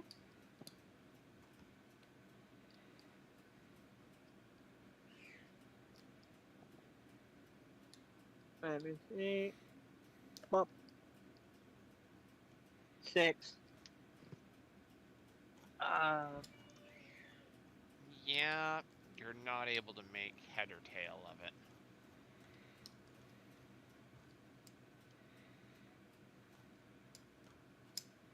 Okay. Gideon just sort of, not quite whispers, but it tries to talk in a way so only, Val. Well, okay, so there's a bit of issue where Barrick is like 70 feet away, so he probably can't hear us at all. And Val's right next to me, so if I try to talk in a way that, fine. I would play on talking to just Val. Yeah, talk to just Val, because Val has the access to get to Barrick. Yeah. So basically, what Val's gonna probably end up doing is, well, not probably. This is what Val is going to do. Is he's going to go from here, then excuse himself to go and essentially feed the go and feed Barrick, who is doing the recording of this historic event, which is how he'll make his way through the rest of the crowd. Alright? So Gideon talks in a way so only Val could hear it, or at least I tried to. Okay, so I think I know how to dispel the illusion. How? I'm not sure if any object will work, or if it's specifically the one I use, but it seems to be that the more objects you place in it, the worse the illusion becomes.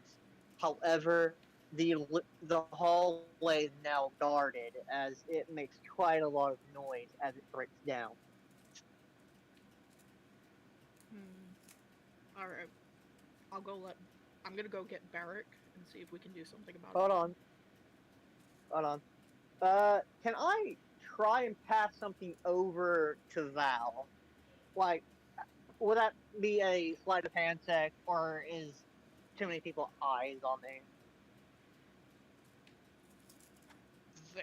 There's enough distraction going on.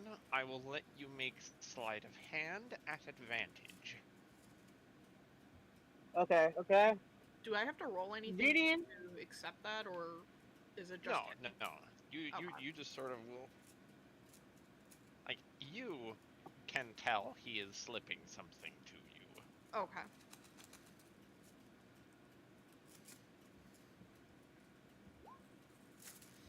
15. Yeah. Okay, you successfully slip whatever it is you are intending to slip over to Val. I hand over the size 15 greatsword, as that is one of the items I use to try to dispel the illusion. I would like to inform Val this. This is one of the items I use to break it down. I would hand you my cross, but or not cross. I would hand you the holy symbol, but No, I need it to keep up appearances. Yeah, And besides, I don't really trust anyone other than me to hold it. that's perfectly fine. I understand that. We need to keep the appearance going more so than anything else.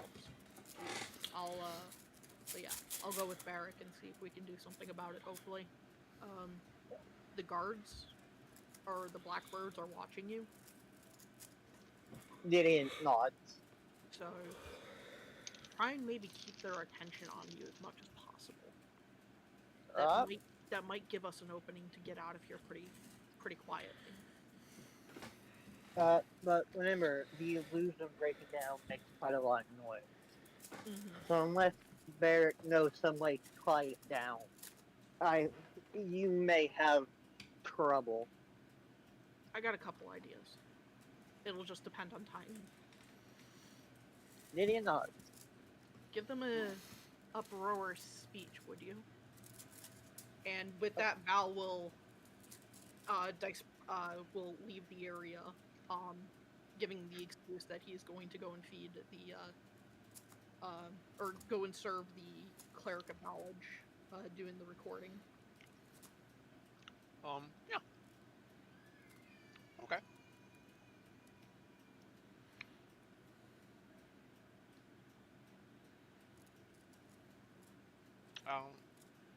Real quick.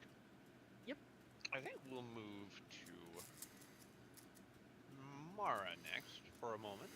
Sounds good. All right. Yeah. Mara, as mentioned to you, provided you're here. Yep.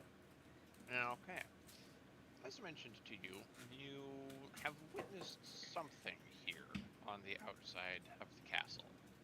You're stood there.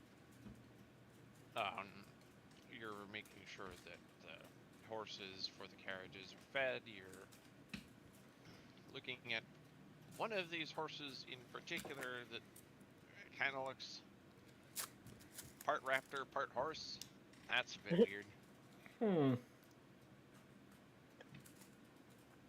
On one of these carriages, you actually notice the symbol for the Adventurers Guild.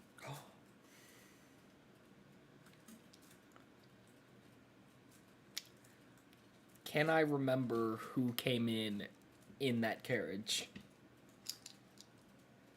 I will ask, how much attention would Mara have been paying to the occupants, other than the orcs, of course? That one's pretty given. Not much. Alrighty, So then I would need you to roll for intelligence to try and recall. Alright, here we go.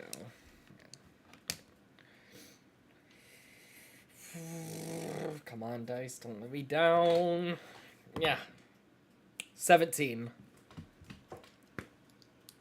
You are able to quite clearly remember that both Alphonse and Aura Fondalen, the two heads of the Adventurers Guild, and the founders as well, had come out of this carriage, and had both kind of, given you a little wink, because obviously they know who you are.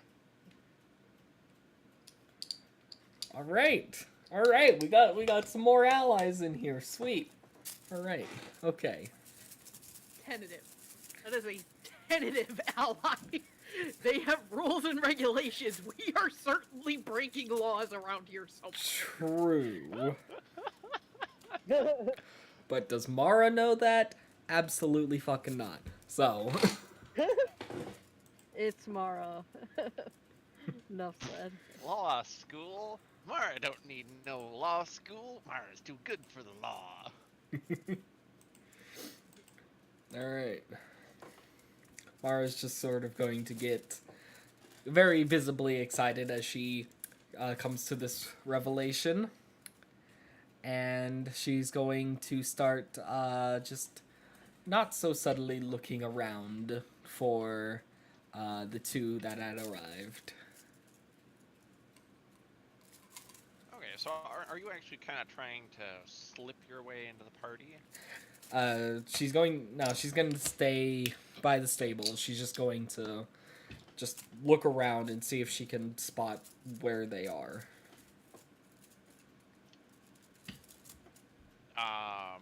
You are aware that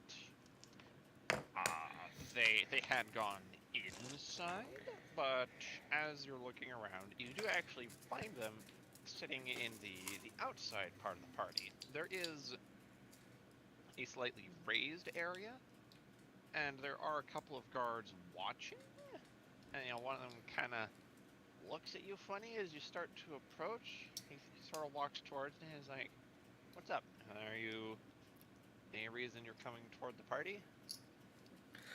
Oh, yeah, I'm just, going to check and make sure that, everyone's fine and seeing if anyone needs any help with anything. Kind of squints at you, cranes his neck over his shoulder, and takes a couple steps back to look at it, and goes, "You can help with drinks. Well, looks like everything's pretty wrapped up around here. Just try not to interact too much. Keep it quiet. I'm hearing from the other guards there was already some incident of the cleric of, or the paladin of love, wandering out in the castle halls, so just keep out of trouble." Yes, sir. And then he kind of waves you past him, and he walks back to his post and lets you.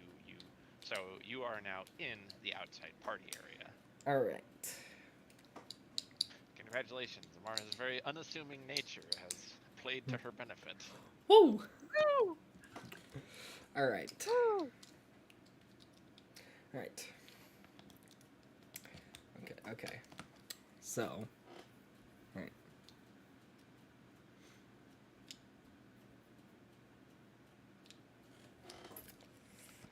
So what you doing from this point? Right. So he has assigned me to drinks now. So.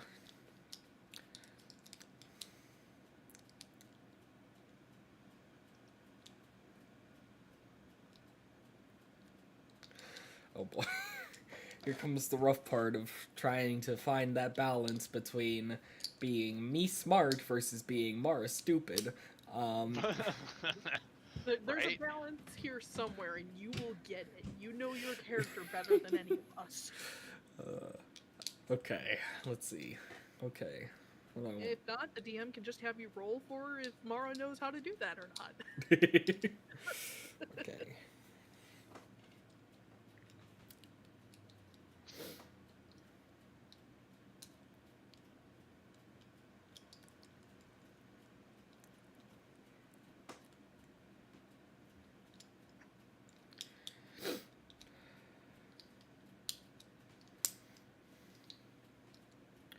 Okay.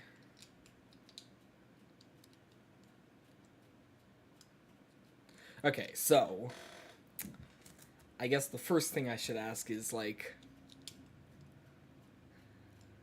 so when they when what so I assume that they, the guests will order drinks and then someone will come and bring them to them. But is it like are the servants just remembering who ordered what, or is there like an order sheet? When you are brought into the when you're kind of led along by one of the other servants after being, after they're told what the heck's going on, with you suddenly walking up there out of the stables, they give your clothes a quick once over, fix them all up, and then they sort of tell you, okay, so mostly it's just grab the drinks, carry them out.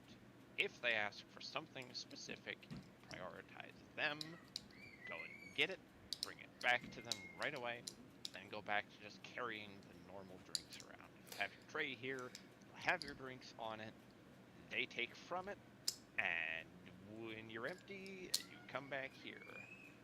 Anybody who holds out their glass to you, you just let them put it on your tray. Empty or full or whatever. Okay. Quick question for Mara. Yes. Would Mara in the last week have asked Val what he was doing for, like, his job here?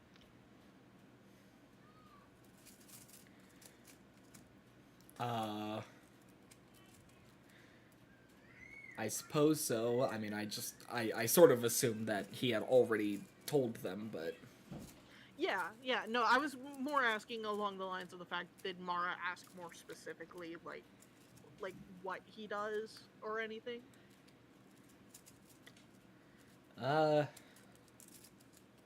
Because his general answer would be that, yeah, he's just cooking and serving in the kitchens, and that's it. But if Okay. Mara had specifically asked him if he does anything else, he probably would have gone into more detail since they're both doing about the same line of work. Okay. Mara probably would have been plenty satisfied with just the basic answer that was given, so she wouldn't have asked any further. Okay. Right. So Mara is going to go ahead and take a tray of drinks, and she's gonna sort of just start walking around the party a bit, trying to look like she's just doing her rounds, as normal. And As one do, as you do. And she's going to then just sort of slowly move her way over to Alphonse and the other person who you named. Aura, his wife. Aura. Alright. She's gonna walk on over there and okay. Okay, how do I want to do this exactly? Oh. Okay.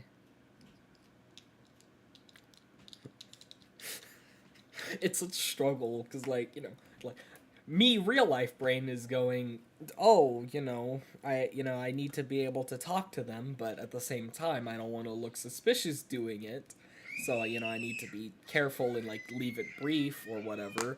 But then I'm struggling with, would Mara think to do that, or would she just go for it? And, I mean, I have a suggestion for something that Mara could say as an in. And what is that? Hey, you like bread? You like what? I love that. Because let me tell you, that sounds like a very Mara thing to say. Those are shiny people. What on earth do I say? Hey, you like bread? All right. Just cautiously hands like the platter of bread in front of them, smiling. Yeah. All right. Let's. Excuse me.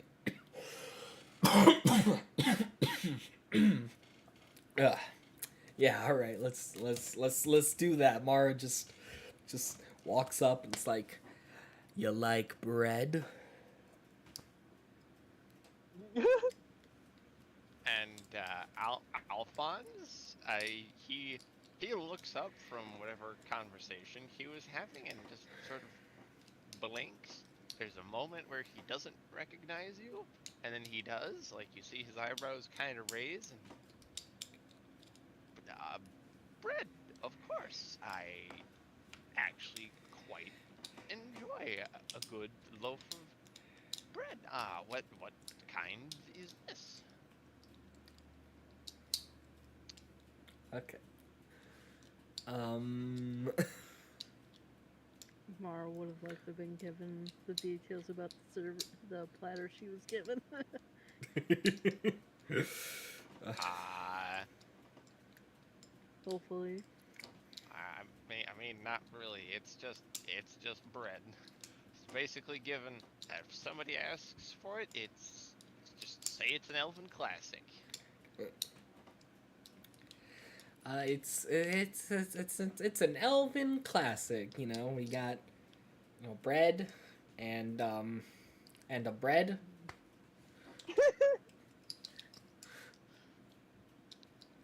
And he nods and just chuckles a bit. He goes, well, of course. An elven classic indeed. Oh, well, I shall have some of this one here. And he passes you something. Just sort of kind of slips it to you as he also takes one of the loaves of bread there to munch on. All right.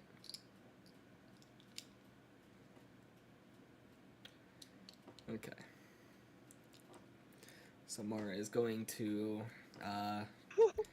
take, grab the thing that, he gave her. He's gonna be like, all right, let me know if you need anything more.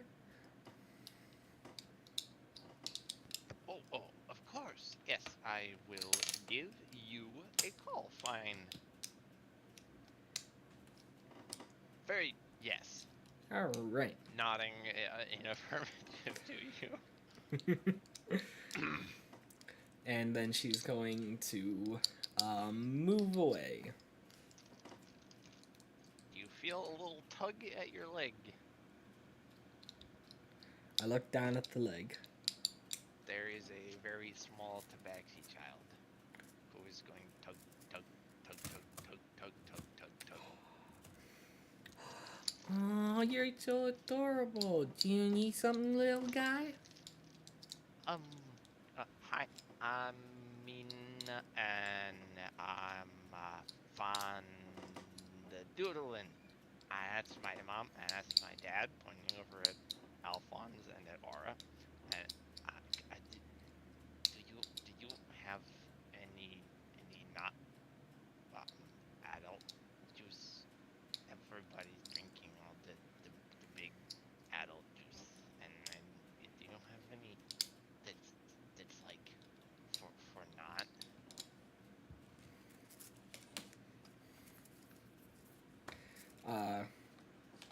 I assume that would be a yes, or... You'd have to find out. You weren't told. Oh. You just sort of got roped into helping serve. All right. Well, I'll go see. Okay. Okay. Remember, Mina. Does a little flourish with her hands. Just Okay. stand there. She turns around and scoots over back to her chair. Mara is absolutely beaming at the adorable Tabaxi child before, she heads back to the, serving area and it's like, hey, do we have any drinks for children? Val, you unexpectedly hear Mara's voice calling out into the kitchen. As you're getting ready to bring something up to Barrick. So I just imagine that Val's probably at a counter with a platter and he's like filling it with just a bunch of random food amounts. He's probably like piling it up kind of high, kind of gonna try and use it as the excuse of like, move out of my way, I have a bunch of crap. Uh-huh. And just hears Mara behind him. Just that slow kind of like head turn. Mara, what are you doing here? I'm grateful you're here, but at the same time, what are you doing here? Oh, hi. I'm serving drinks and bread now.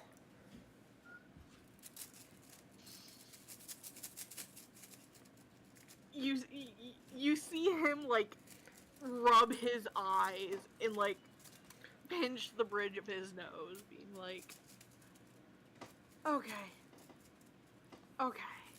Actually, you know what? This works out. This works out. You can hang out here essentially with Gideon. And I can step away for a moment. This works out. This really works out. Okay, Mara. And Val will instruct Mara where the drinks and serving dishes are, essentially. All right. Where the kid friendly stuff is. Yeah, basically just where where everything is. So like where adult drinks are versus non-alcoholic drinks, and where the food platters, and this is all the food that's like that essentially can be walked out onto the floor and just handed out. And Val will instruct Mara on that, and my brain is not functioning suddenly. Derp. So as Val's just instructing her,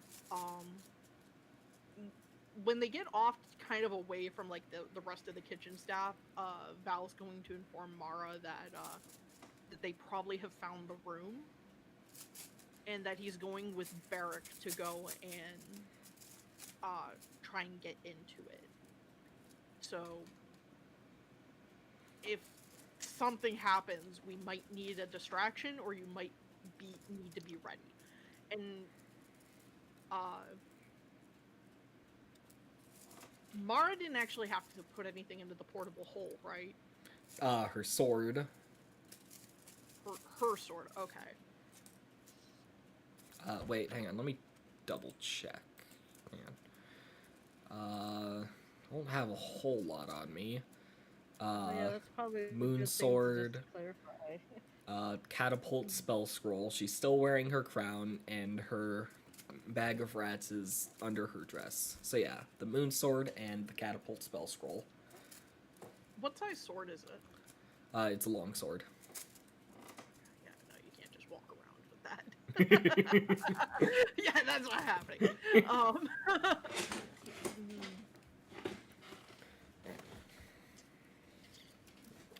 We'll get back to that. Yeah, I have an idea. I don't know how well it'll work. Well, we will wait and see about that. Alright. So,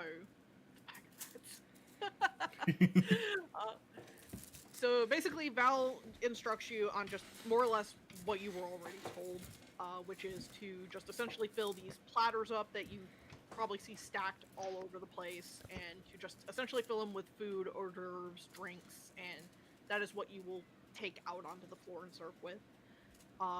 Val's gonna be going with Varric for a little bit, so you might not see him for a minute. Gideon is under the Blackbird's watch, so try to keep him within eyesight, but don't get buddy with him right now. Okay. We want to try and keep the ambiguity of us all knowing one another. You and I have a bit of an excuse. We've worked together. We came in together. So we can talk like this and not be too suspicious about it. Okay. But yeah, just essentially just do this job. Hopefully we won't be here too much longer. Okay, And gotcha. of course, Val, like probably after hearing what Mara came in for, made sure that Mara got a kid-friendly drink for.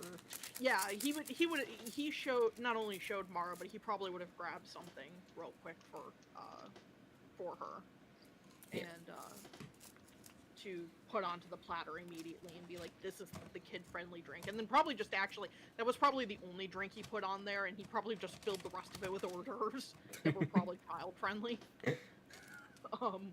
Stuff that kids would like jam and crackers, cheese and crackers and stuff like that, fruit, apple slices, cut Bread. with, little bunnies. Charles, if you say one more thing, I'm going to draw a dick on you. I'm not sure that's an actually functional threat there, Fox. Anyways, That could yeah, be so a- basically Val will get Mara set up, and then once he's done, he's gonna go back to that platter that he had stacked up and go to leave through the ballroom to get to Barrack. As he's walking away, Mara's gonna suddenly be like, oh yeah, the Adventurer Guild's here. Gotcha. Okay. I think Mara was given something. Tentative allies, Mara. Tentative allies. We aren't exactly doing something legal here. So, if push comes to shove, we might be able to utilize that, but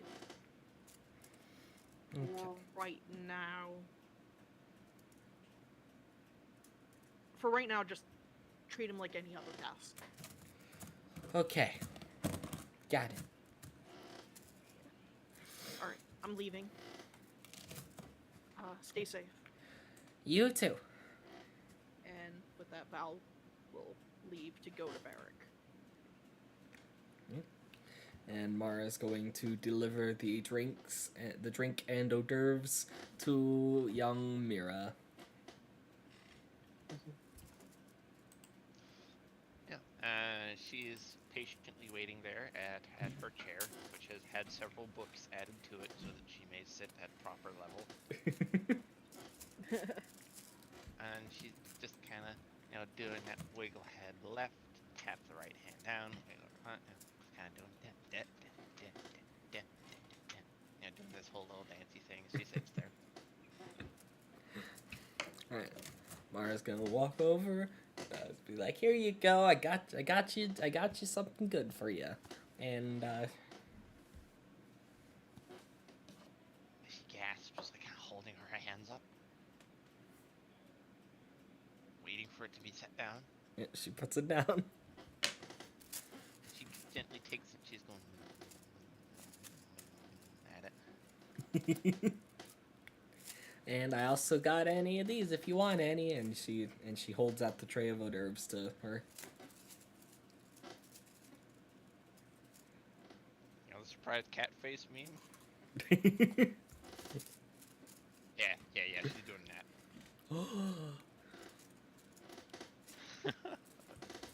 Exactly. You have made this little girl's day. Alright.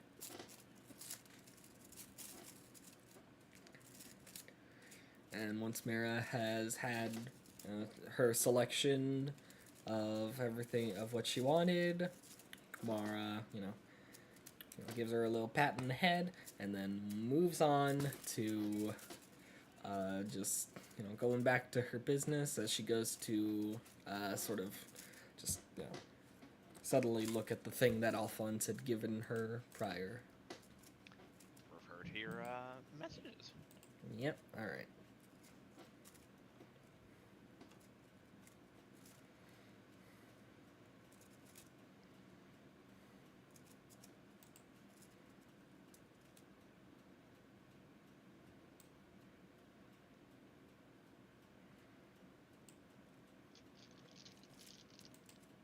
Okay. What is that all you will be doing for the moment, Mara? For the moment, yes.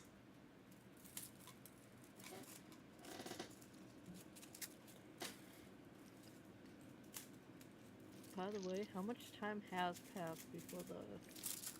You guys have about a little less than 10 minutes. Oh boy.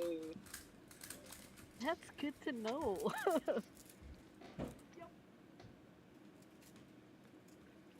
Yeah, because I know Berg would have been keeping a rough track of the time. Mm-hmm. How quickly are we able to get from where Barrack's at to the illusion to door? By your guesstimate, it'd be like 10 minutes going at a slow pace, maybe 4 minutes going at a really fast pace. If you're sprinting, like full tilt sprinting, 2 minutes. Gotcha. I got this. I know how we're gonna do this, Barrack. Got an idea. Because Barrett does need to be there, writing the stuff down for at least the speech. So I need he does have a to add timeline. I need to add a new title to Val after all this. Compulsive liar on the spot is what it is.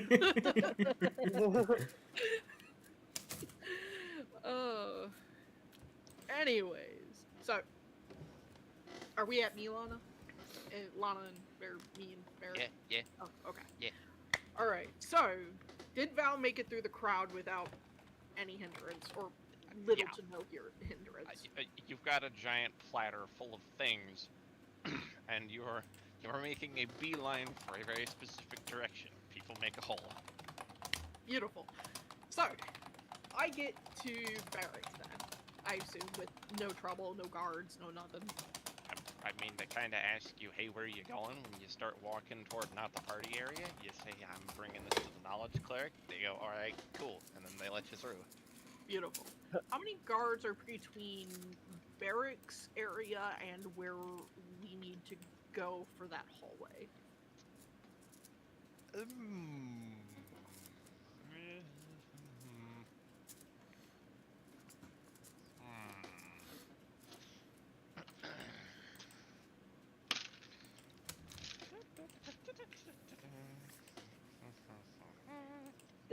That Jeopardy music. I'm asking the hard questions here. I mean, to be fair, this is something Val would keep in mind when he's going to Barrack. Yes. You're passing through a myriad of different hallways, so you're kind of going like out, then around, then back in to reach this specific booth. So you pass by about 10 guards, 6 of which are more on that first leg. Once you get past them, the rest are all kind of spread out. So the 6 are mostly for the ballroom then, right? Yes. And then that would leave 4 of them that are patrolling the hall. Now, once you get closer to where you actually go to get to Barrack is where guards are thin, because they're not expecting people to wander that deep into the castle. Beautiful. Beautiful, beautiful, beautiful. So, Val is going to enter the area that Barrack's at and shut the door. And I assume Barrack is alone up here. I believe that was... Okay, perfect. So he's going to set down this platter of food On Probably to hears the- Val. Probably hears Val coming up, shoves his little pile of notes away. Yeah, his side Val, business off to the side. yeah, you catch a glimpse of that's an oddly detailed figure. Oh, now it's closed. Now can't see anymore. All right. So Val sets the platter of food, and he's kind of like setting it up a little bit, and he's telling Barrick to pick up any notes that he wants, because there's a chance we might not be coming back.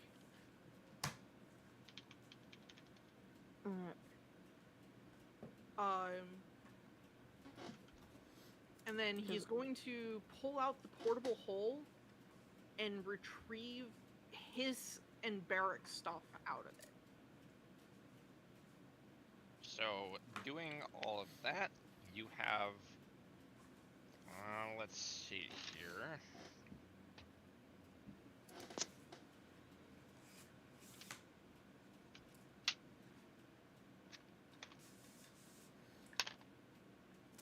Doing that, you have 7 minutes precisely left. Perfect.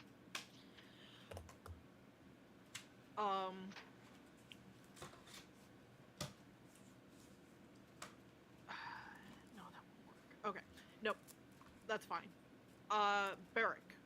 Yeah. We're gonna rush to the room, and any guards that we encounter, the lie that we tell them is that we have ran out of ink and paper, or broken quills, or something, and that you need to go and get these items. That's our excuse, and that's why we're running. Yeah, especially. Well, yeah, that would be a very good excuse considering we only have what a few 7 minutes until before- the speech fucking starts. Yeah. So that sense of urgency. Right. So, I'm gonna open that door here in a second, and we're gonna just start booking it. All right. I know they probably would. Yeah. And then, obviously, while Val is telling this to Barrick, he's folded up the portable hole and shoved it wherever he's been keeping it. Yeah. And then And also during this conversation, Barrack would have like been grabbing what notes he could reasonably take, and then yeah, because he would have like been keeping decent documentation for everything. So Yeah. at least So- up to this point. in 3, 2, 1, Val opens the door, and you're going to lead since you're the help, or sorry, since you're the knowledge cleric and I am the help. There we go, wording. And nope, I lied. I'm leading. I'm getting You even know the I'm place, getting you yeah. to the closest supply closet in the lie, but I'm leading you to that hallway because you don't know where it is. Yeah. Alright, yeah, that's the plan. So, Val thrusts open the door, and starts booking it down the hallway, following the path that he knows that leads to the invisible door. Hopefully with a Barrack on his heels. Yeah. Yeah, Barrack is actually hilariously enough like keeping like at least to get a similar pace. Mm-hmm. I'm imagining this very, rotund dwarf just like picking like one leg straight up, the other straight back, kind of bounding each step, just going boing, boing, boing. Yeah, no, hilariously enough, it's like a feat that like one or two feats that I want to pick up next are legit probably the feats I probably should have picked up earlier, but fuck it. There's a reason why I took the feat I did.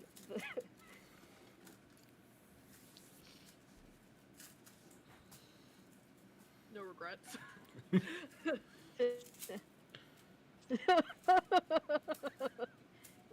That, but not, quite bomber size. Yo, no, that is an oversized dwarf right there. Yeah, because I can't find roughly like the body. But yeah, no, like Barrack's body size would be like legit any of the other dwarves, just with the speed of Bomber in that scene. Yeah. So Lana, do we make it there with no problem? You do indeed. I won't even have you roll for deception on that or anything, because We that's put quite full effort into believable. it. Cool. Cool. I'm loving this. All right. With that said, then, so we make it to the illusioned door.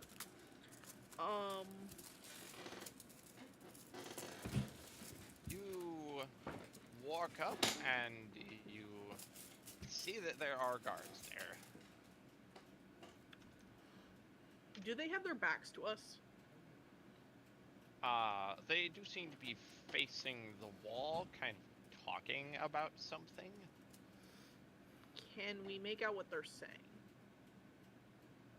I will ask you to roll stealth for that.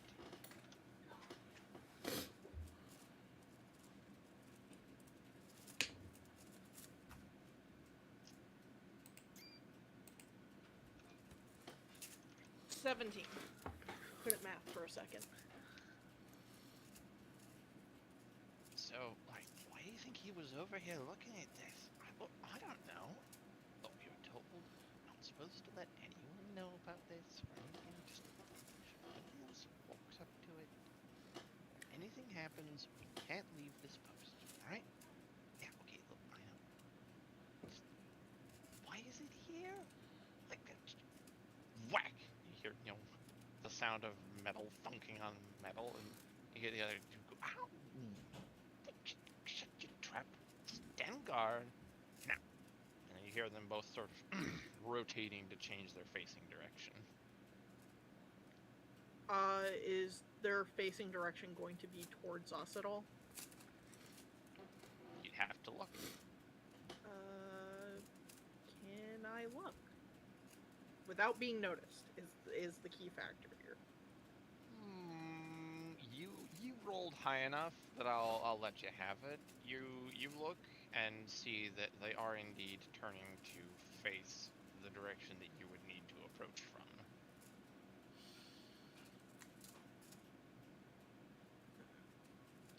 Does Val know of any supply closets or nooks and crannies that no one would go into immediately around here? Say that one again? Does Val know of any supply closets or nooks and crannies that no one would go into around here? Yeah. Like a couple of odd, like, why is that? What architect put that there? Kind of rooms do exist back here. Are they walking together? Who are the guards? Yes. They are standing still, sort Oh, of one right next to the other. And Like they're in looking front down of the the hall area. that we need to go down? Yeah. As mentioned, they are standing guard by the illusion. By the fuck. Okay. But you said they are facing away, right? Like in the directions that people would likely be coming in. They were initially facing away, yes, as you approached them, but it was sort of, so that they could speak to one another, and then turned back their normal facing directions. Barrick, you wouldn't happen to have anything that would distract them to go somewhere else, would you?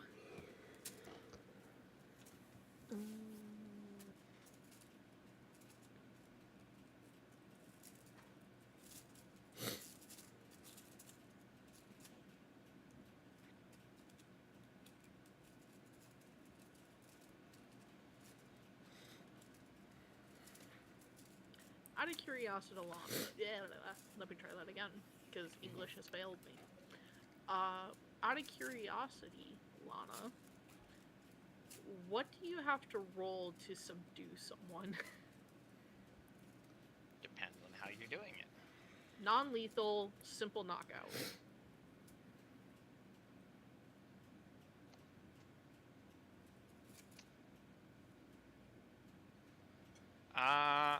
Like choking him out from behind, just straight up try to karate chop nerve hit.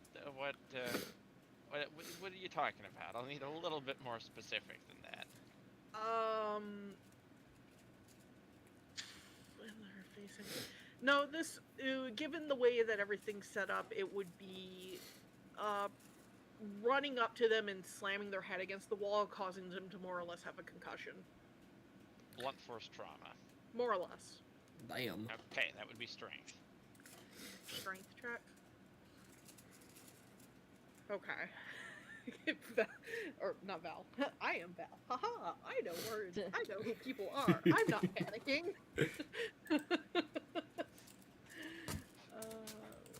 I might know something, but there's no great way to get both of them unless I upcat.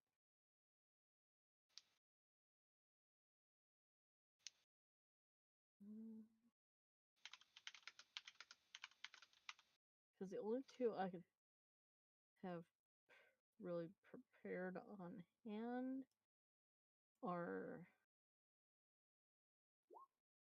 that and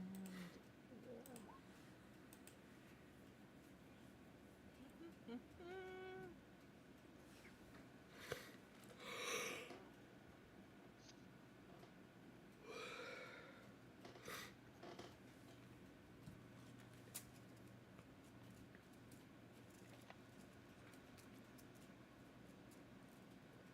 Are these elves? Are these elven guards? Yeah.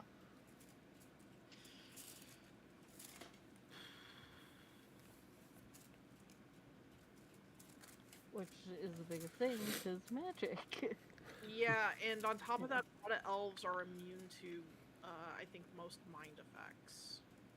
At least charm specifically is the one that I know of.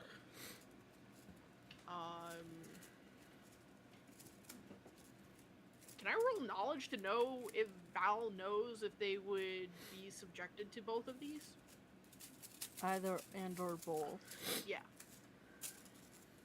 As in, are they magically resistant? Yeah. Such as, like, I know, like, Val knows that he's magically resistant to being, magically put to sleep. And charmed.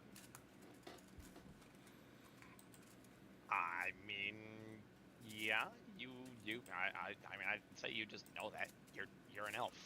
Beautiful. You know elf stuff. Beautiful. I should severely hope you know elf stuff. Hey, look, there's a species difference. They're a different race of elf. I don't know. Yeah, I'm would not gonna be make able assumptions here. I mean, humans don't all know human stuff, so. Might not. That's because humans are stupid. That's Because it does say in there, creatures that can't be charmed are immune to this effect for suggestion. So. yeah. Okay. That being said, we're going with Plan B. Barrack. I'm going to cast silence around that door. It has a 20-foot radius, and we're going to run up and just bludgeon their brains against the wall. If they're lucky, they won't die.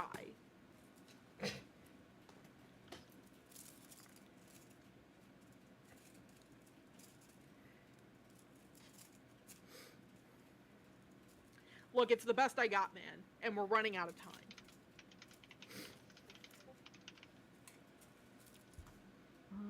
Because the biggest thing, because yeah, if they're gonna be guarding it, then there won't be much time at all.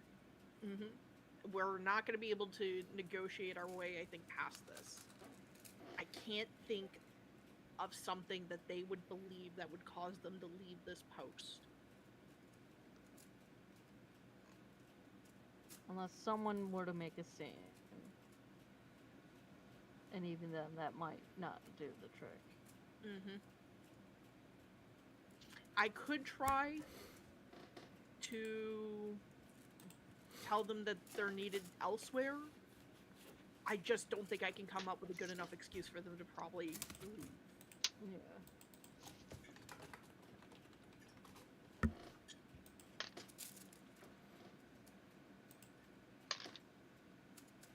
Although we would have to be quick, because I know we don't have that much time left. Exactly. so- We're running out of time. It's either this or nothing. Yeah. Because once this party ends, the guards are going to start dispersing.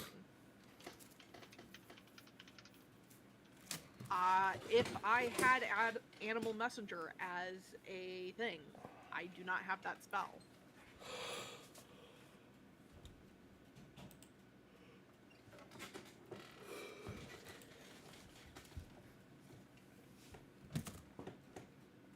Yeah, and I would also, you're right, I would need an animal for that. Well, there's Mara's So if I wanted rats. to, if I wanted to borrow Mara's bag of rats, that would work, but that is not the case. Barrack, Val, Yeah. what are your armor classes?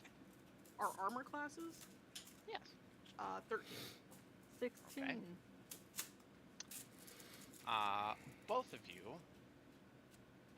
feel something strike each of you, and as you look down at yourself, you see iron bands rapidly, spinning around your bodies, binding your legs and your arms together, Oh, and no. you both topple over. God fucking damn it. Oh, God. We took too long. I didn't have the bag of rats, Charles. Shut the fuck up. And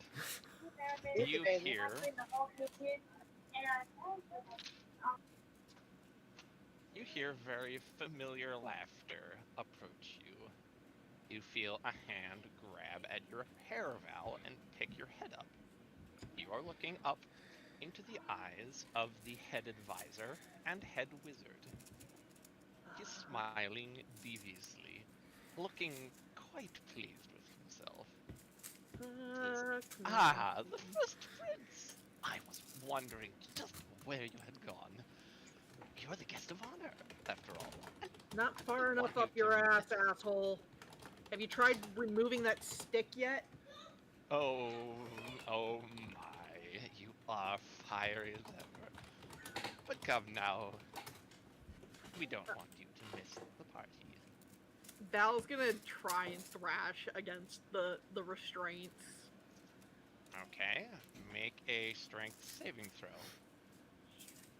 Okay.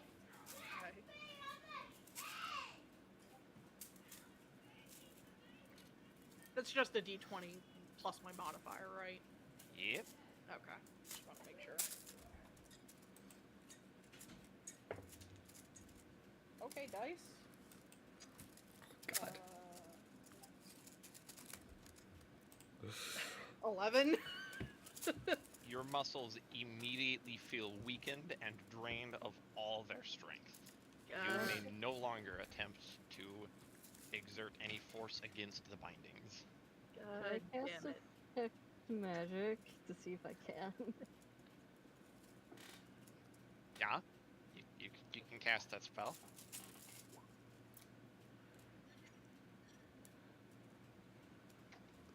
You can absolutely tell these are magical items, and being as you are a domain of knowledge cleric, you immediately recognize these to be the iron bands of Galaro. They appear initially as a rusty iron sphere measuring 3 inches in diameter and weighing 1 pound, thrown at a target. If it successfully hits, immediately and instantaneously binds to them after the command word has been spoken. Oh, well, you have to speak the command word before you throw it. Upon hitting the target, it immediately unravels into a seemingly limitless band of iron that entangles, entraps, and fully encloses its target in a cocoon-like embrace. Any target may attempt once to break free of them. If they do not succeed in doing so, it saps their strength, and they cannot attempt this again for 24 hours. Oh god. So there's no way to dispel them because they're a magic item, right? Correct. You in fact are aware that this is a wondrous magic item. Would you count this as being grappled? No. Darn. Grappled would specifically require another sapient creature. Mara, use a bag of rats. Hurry! Metagaming, guys. Metagaming. Yeah. So, Gideon, you by now have been led up to the balcony where the royal family is standing. And I should hope you have something of a speech prepared. Oh, absolutely not. Negative, hold on. You had a whole session to prepare. You had an extra day! You were warned last week!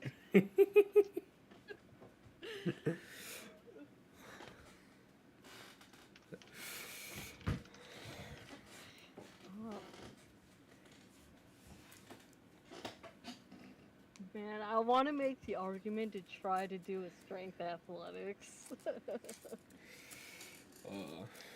Try and break out.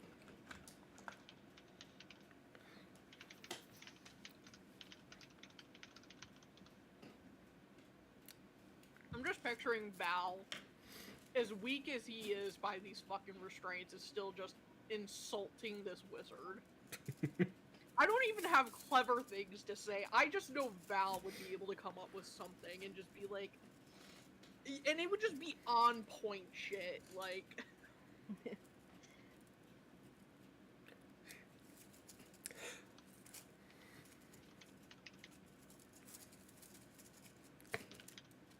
Like Oh, I see John you Mulaney. finally left the back of your desk to, you know, be able to lift that and throw it.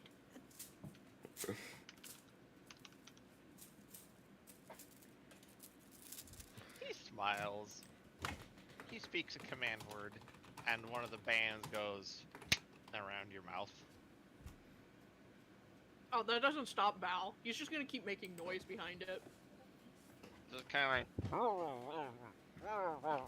Yeah, you can't understand it, but he's still, you know he's still insulting him.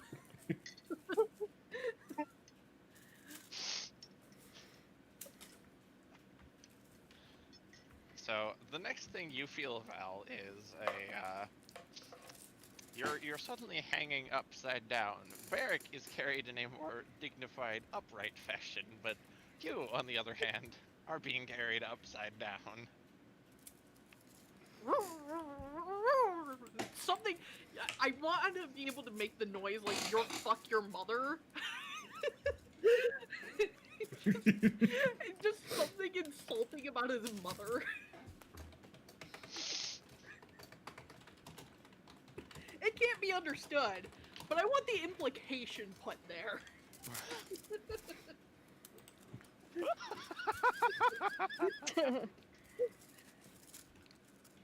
This man's an elf, right? Yeah, yes. Oh yeah. Elvish slurs from the dark pits of the fucking epitome of the places that Val has visited since leaving this place are just being hurled.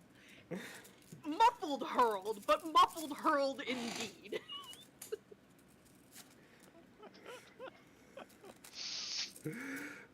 So, yeah, Gideon, as you're maybe standing there panicking about a speech, you hear behind you the sounds of... Oh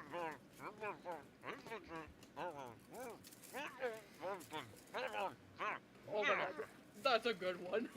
Licking pointy-eared bastards. Probably heard a thing. Val probably asked beforehand. It's like, hey, Barrick, Do you happen to know any dwarven slurs for elves? Okay, I would just like to believe that's come up in conversation during traveling previous sessions to this. Okay? That has come up in some capacity. Oh, and then it's like, oh, you want slurs for your own kind? Okay. Feeds Look, Val I like have, it would whoa. have been mentioned that he has a vendetta against Yeah. his own race. He is racist to his own race to some extent. Mara learned a new word. Yeah, no. Word yeah, of power unlocked. Oh my god. Barrick would have fed Val as many slurs as Val wanted. Oh yeah. And now instead of just swearing in common, he's going through dwarvish, elvish.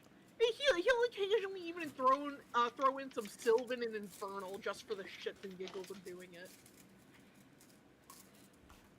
Especially Sylvan. Especially Sylvan.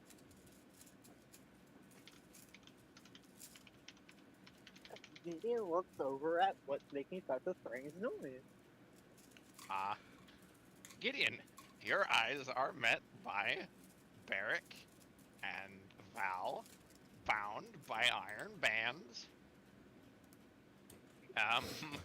Val floating upside down, held by a Big B's hand, and Barrick held by two Big B's hands, floating right side up. Both are unceremoniously deposited behind you. Val Can Val notably still move face his fingers? first. Can Val still move his fingers? I mean, you can, but they're under the bindings. Oh, they're under the bindings? Okay. As mentioned, it's a cocoon-like wrapping around you. Oh, okay. I missed that part. I was too busy insulting the wizard.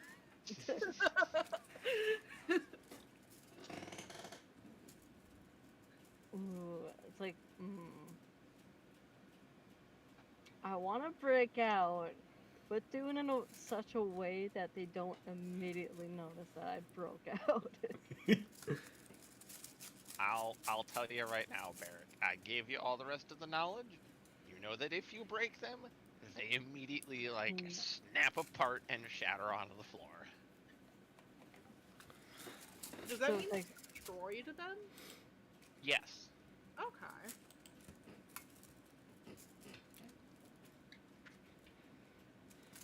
I mean, I can attempt to break out. Is there a way to break it on someone else? Only if you get out of it. Could I make a potential argument for athletic strength? You know? I'll hear it. I'm just looking at athletics. It's difficult situations. I would potentially consider it a difficult situation because it is a magical binding, and it is, trying to get out athletically.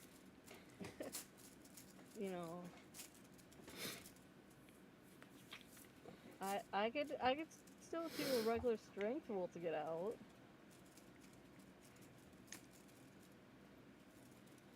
It's just I have more of a bonus using athletics. I mean, you are down on the ground. Both your arms and legs are bound. Anything athletic would require the ability for either arms or legs to have any level of freedom of movement. If you were bound by something like normal ropes, or even a magical rope, I would allow that. With this Why not? specific item, I will limit you to a strength check and a strength check only. Alright.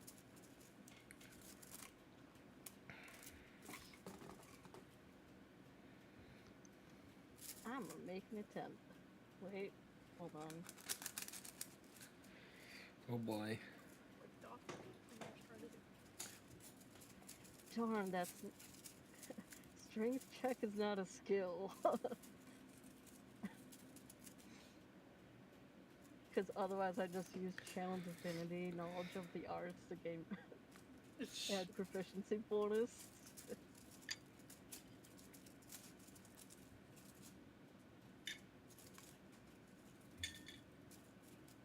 But as you said, since it's a strength check, I don't think I could do that.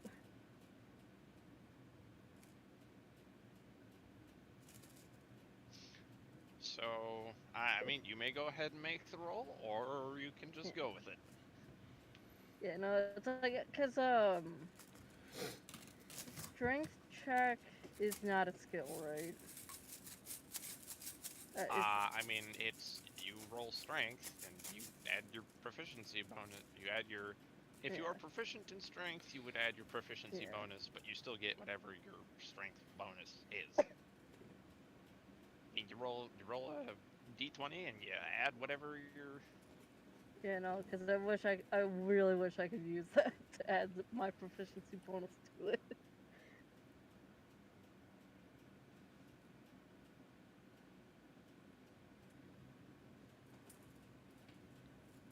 I mean, I don't see why you can't. Is there any reason you wouldn't be able to use your channel divinity? I'm just like hung up on like the wording. It's like you choose one skill or tool. I mean, skill. Strength is a skill. I think maybe you're overthinking it a little bit. Strength is indeed a skill, so if you choose to do that, you may increase your strength. Alright. So don't let your dreams be memes. If you're gonna do it, then just do it. Oh, I don't have strength. Come on, Barrick.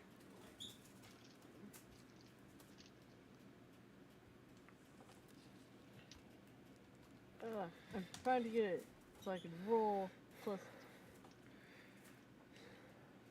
No.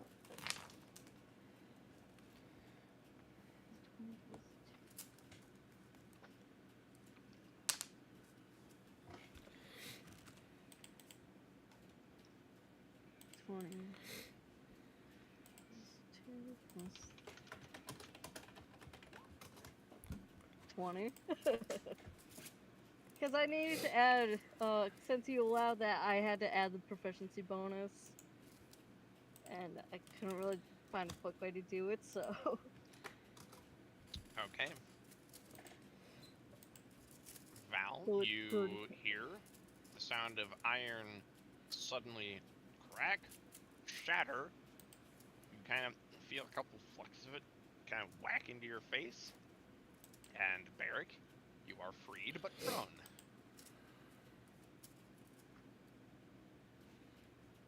Man, I really should have cast silence, like, in such a way where they didn't immediately notice it and then do it, but fuck it. Too late now.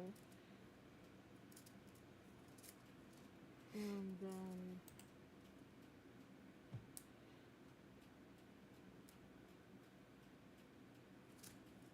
I'm assuming it would probably cut.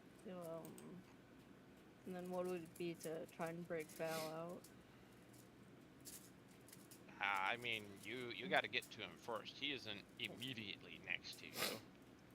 And let me also remind you, you just did this on the balcony in front of Gideon, in front of several guards, the royal family, the head wizard and advisor right behind you.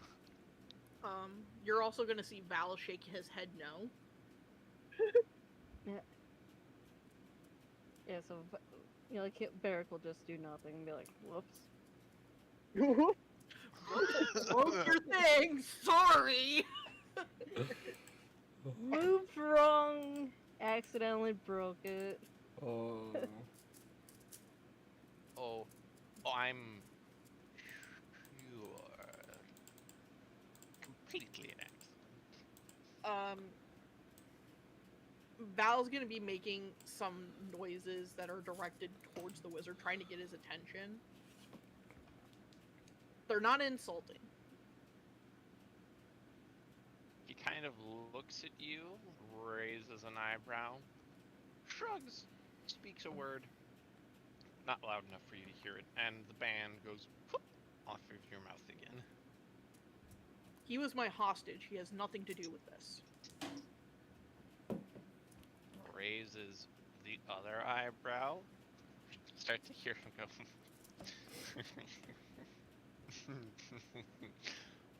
Ah.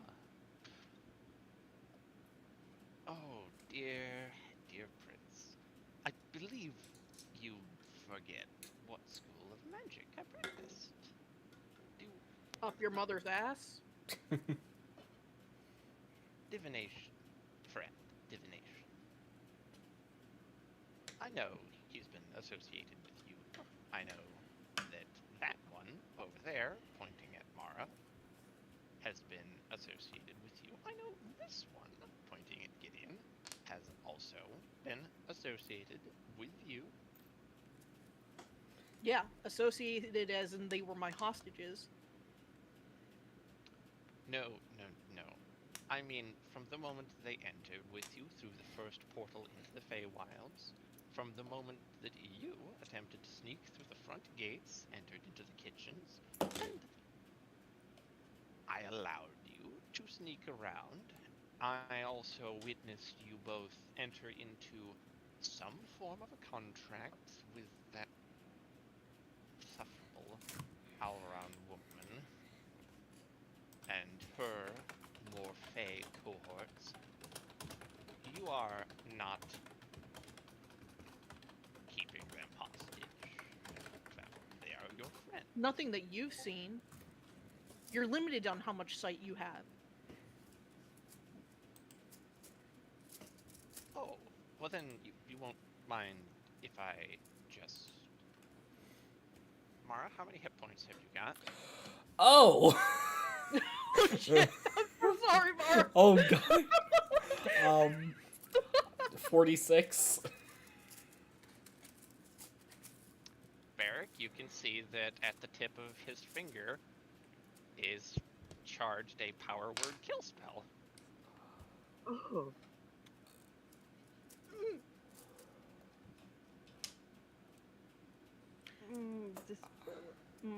That want to cast Dispel Magic, but I have to roll DC for it, most likely.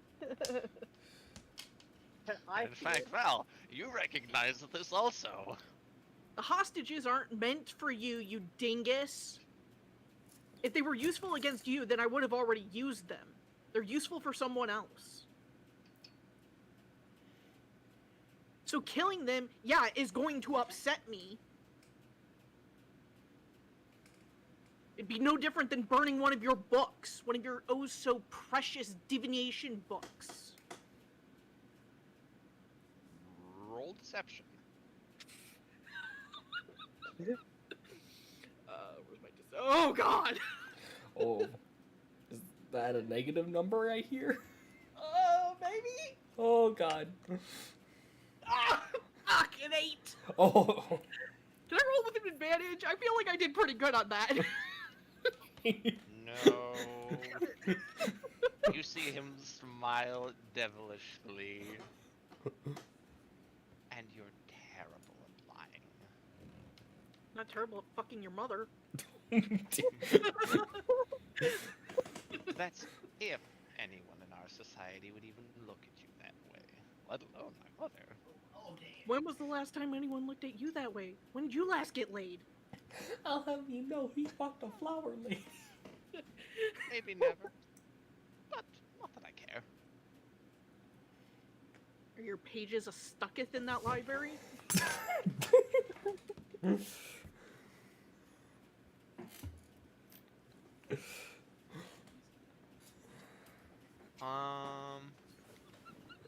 So you see him utter a word, and pain that makes your vision go white, your muscles all tense, in Yeah, cursing. excruciating agony. Any rational thought you had in that moment leaves you. It's as if somebody had just stuffed pure essence of Carolina Reaper across all your nerve endings. Oh. Oh, yeah, a lot of screaming. A lot of screaming and cursing. I'm not gonna subject us to that, but yeah, a lot of screaming and cursing, guys. Okay. Is Mara able to hear this? Oh yeah, yeah. It's right up on the balcony, right there, Mara.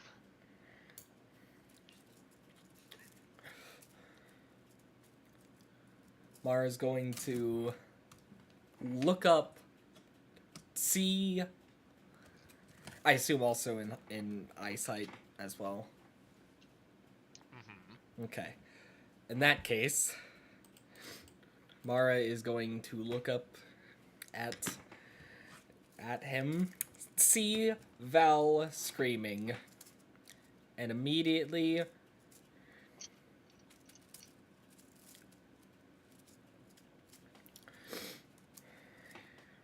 okay, hang on.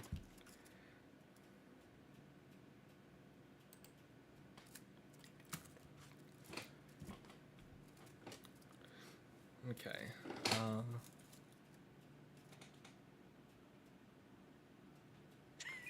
Hang on.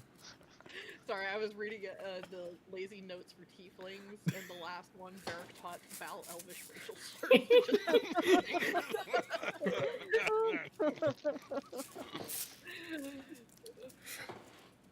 To be fair, it's likely Val asked and Greg was just like, hey, you think there's not dwarven slurs for elves? Merry Christmas. All right. So, Mara is going to use thaumaturgy, and she's going to cast it right next to the guys here, and loud thunder snap right in his ear.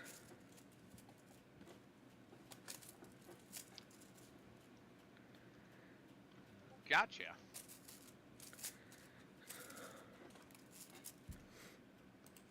Okay. You see him going, ah, ah, ah, ah.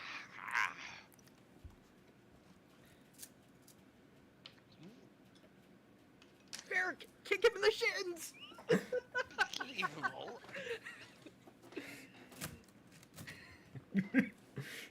And,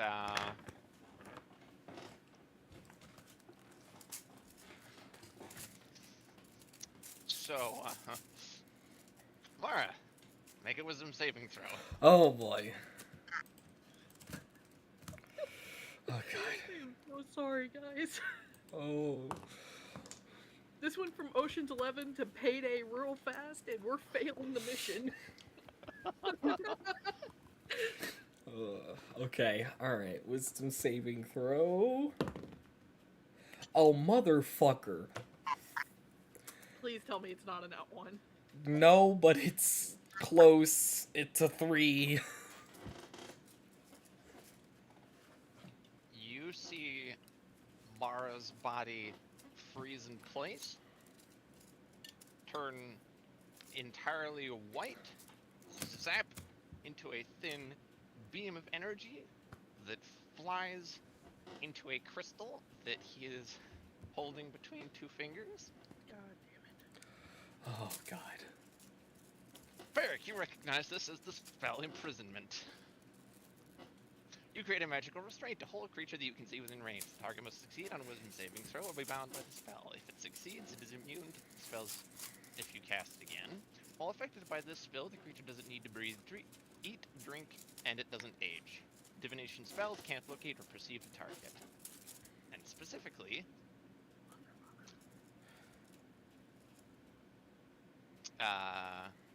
Minimus containment. The target shrinks to a height of 1 inch and is imprisoned inside a gemstone or similar object.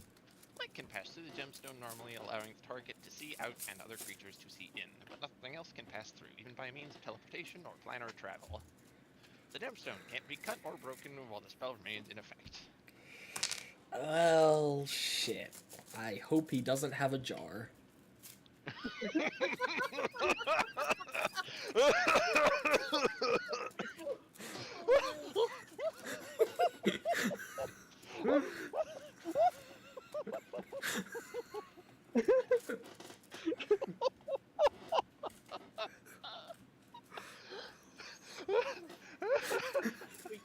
You killed Lana.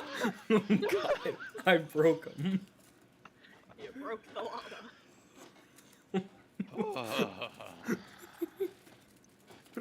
Yes, that is very deserving of that.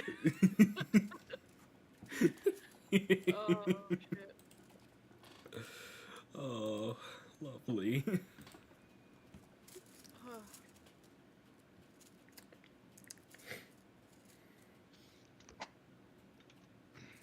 This wizard then looks at the rest of you. Does anyone else want to try some heroics? Anyone? Maybe in the bedroom with your mother later. That's right, I'll have to send her to you. Seems you might be into necrophilia if you're talking about her so much. Oh, sorry, she died. Sucks to hear. Sucks to suck. Grave Cleric can fix that.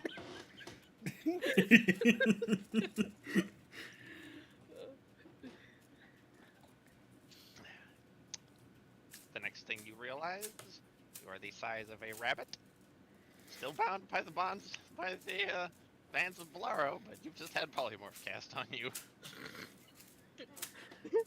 In Rabbit will say, "Ooh, touched a nerve." Which just sort of looks like your nose wiggling slightly more than normal. And he is, picks you up by your two big ears.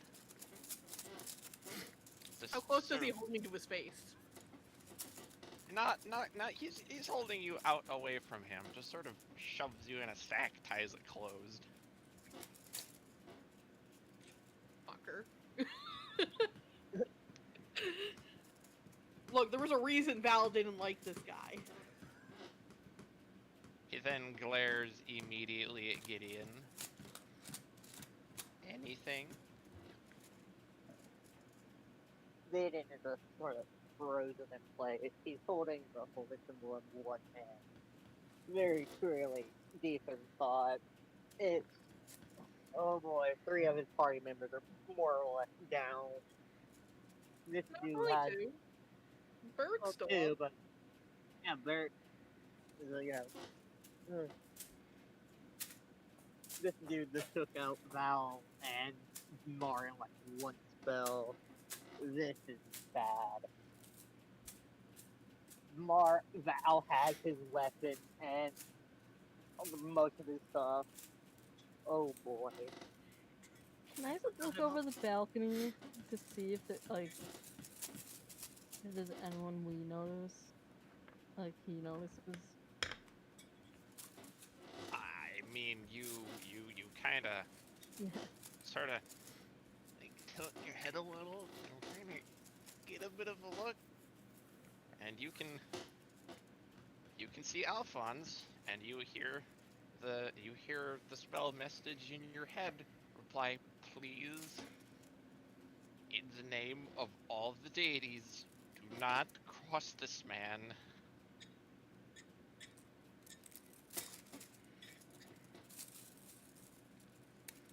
Like, he'll probably, in such a way where it's because I don't think message send send a reply back, but it's just he's gonna try and be how do I get Val and Mara back?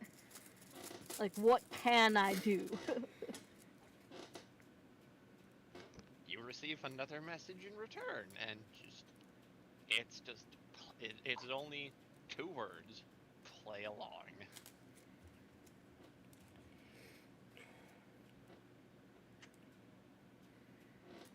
Like he'll just kind of like nod, like slowly nod and be like, okay.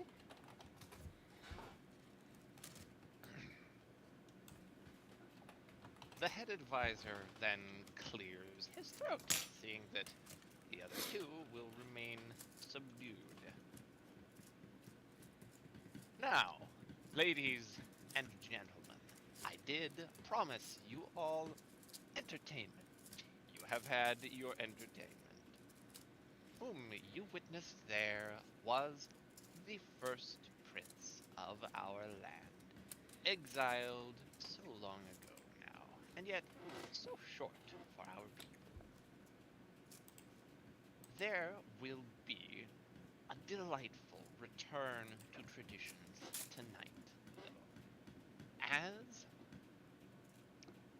our dear crowned prince, Varys Galanodal, the freedom seeker,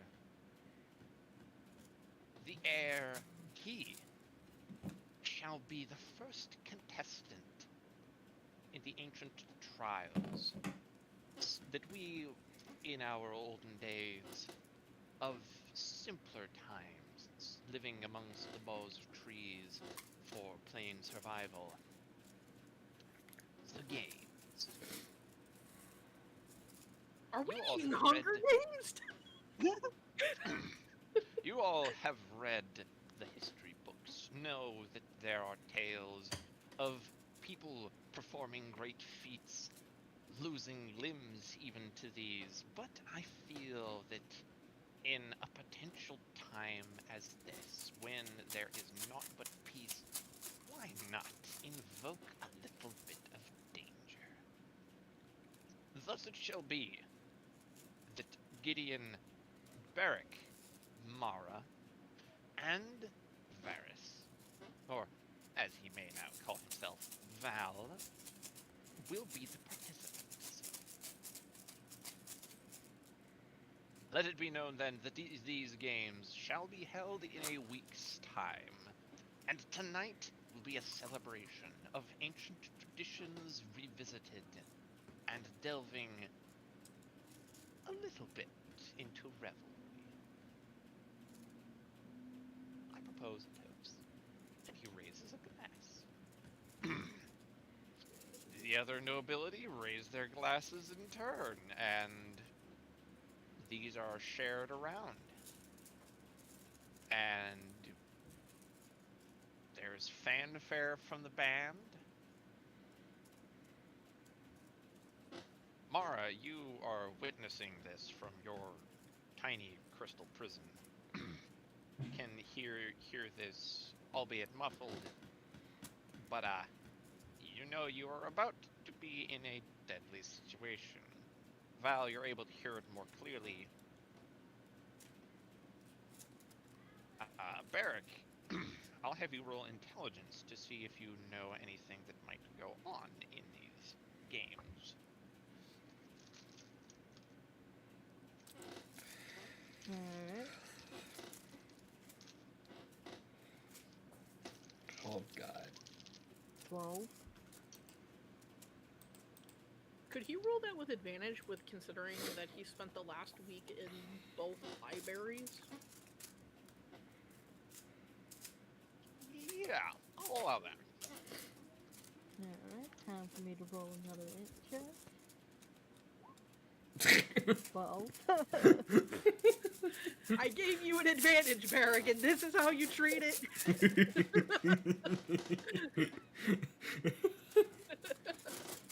That I did mean, a if fat only load it of was nothing. like if it was something like nature, like, that could have, if that was in nature, that would have been a 19, an 18.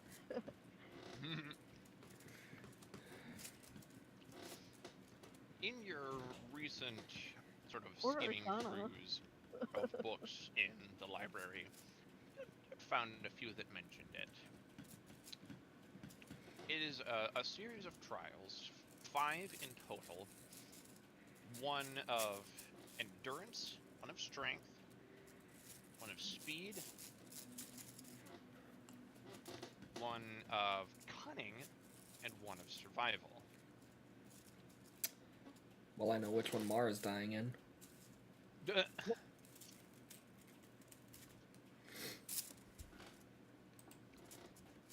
As for the specific events, that's where you didn't really spend enough time reading about it.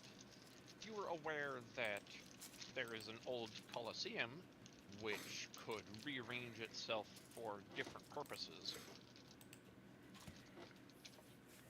and that it was quite the spectacle in its day.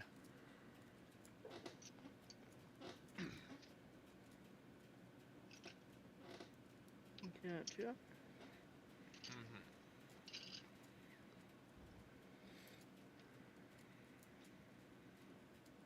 Will anyone be doing anything else?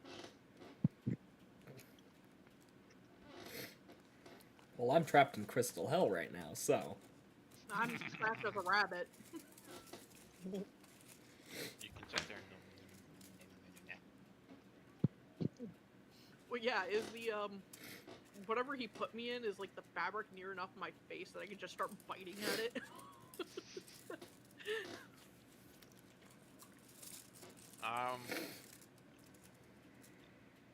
yeah, he kind of like you start gnawing at it.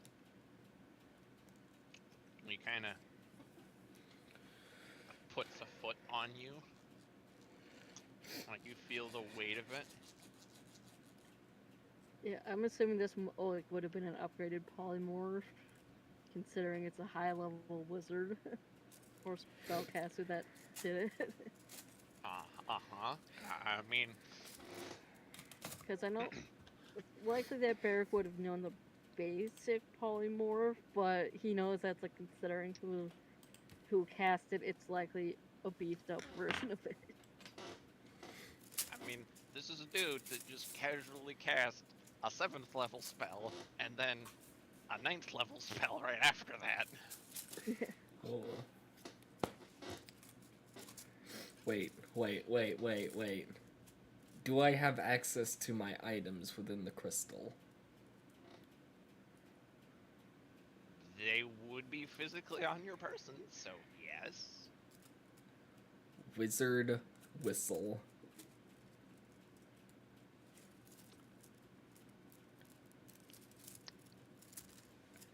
You do that, and you literally hear as like a psychic message in your head coming from the whistle the nope.avi from engineer. Damn, I thought I had Circus, something. not my monkeys. Nope. Uh-huh. And I mean, that sound exactly is what like you hear in your head, and you are aware it came from the whistle.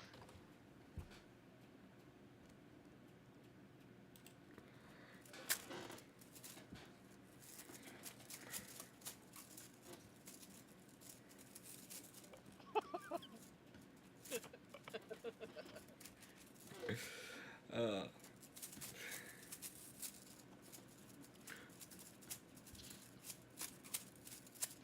And after this, the party carries on.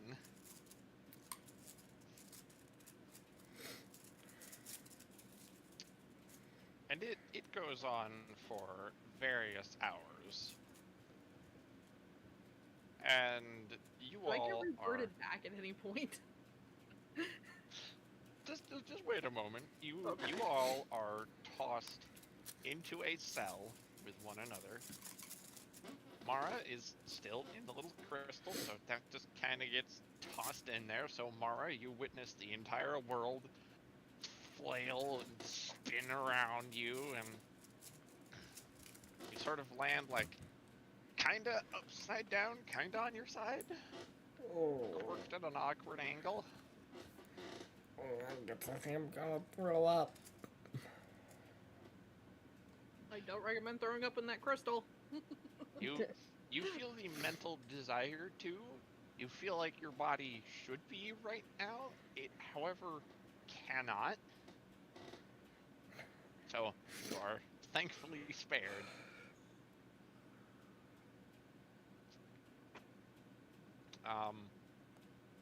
Indeed, Val, you are unrabbited, and the bands of Bolaro have already been removed from you. So you're all sharing a prison together, and you're all in your underpants, except for Mara.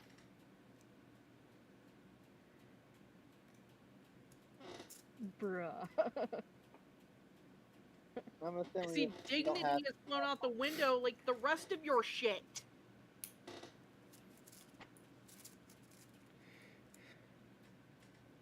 And you see him look at you wistfully and just go, ah, bye, and walk away.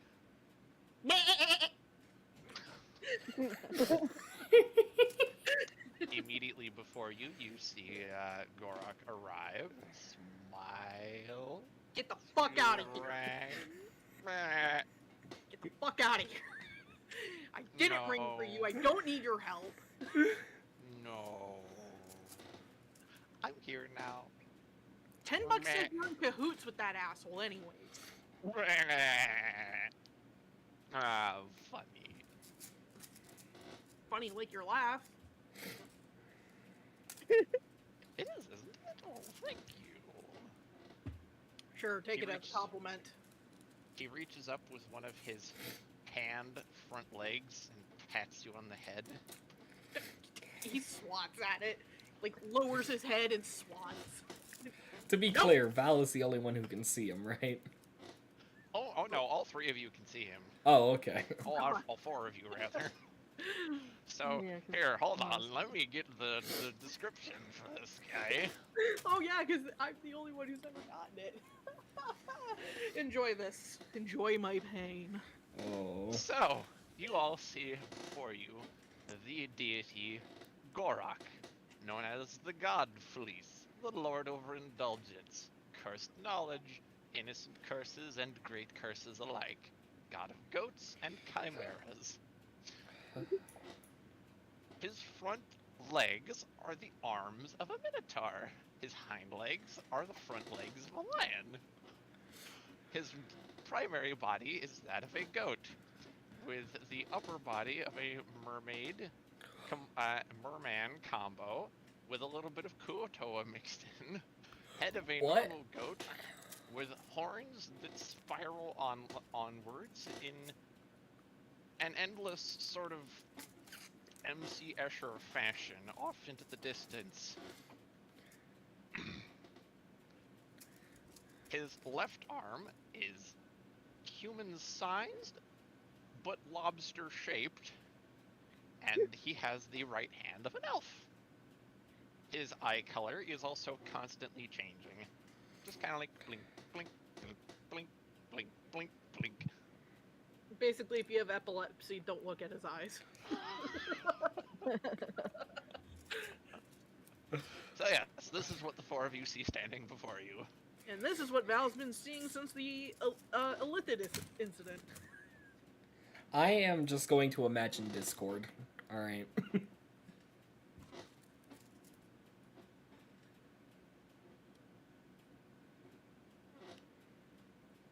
Oh yeah, because we're gonna be stuck in here for what, like Probably hot a minute. week. Probably a week. And they have all our shit. most of our shit. Mara's still in the gym, and she has her stuff. And it doesn't really do us much good unless we can get her out of the gem. Yeah, I'd like to get out of here, please.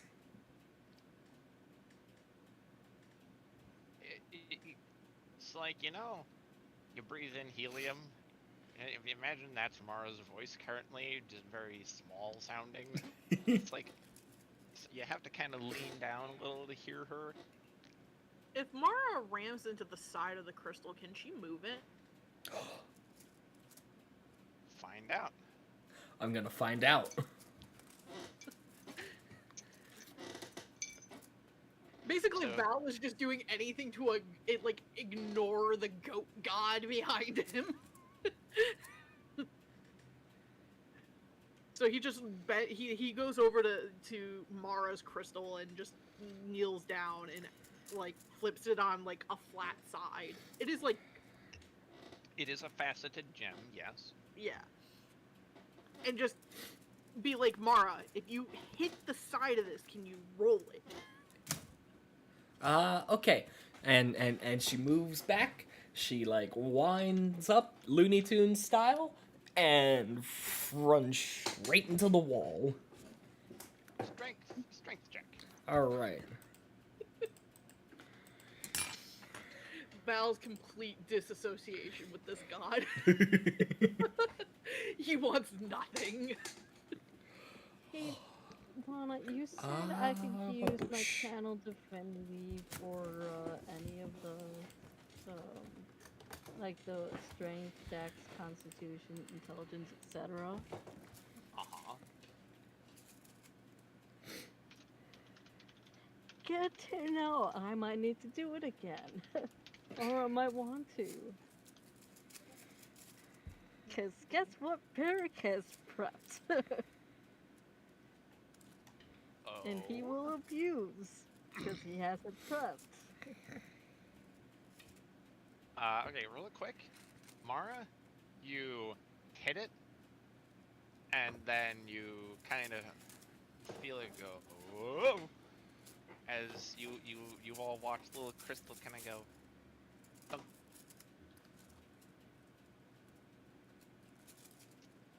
Can I move it? Yes. Can I move very fast? No. I mean, honestly, at this point, my plan here is to whip your crystal outside and down the hallway, and hopefully you'll be able to move it within the week that Hey, that we're in here. hey, Val. Yeah. I might have another option. Same idea. Same idea. He did use magic to put Mara in there, right? Yes, probably. Knowing that asshole, yes. The answer is yes. I'm a cleric. I have dispel magic.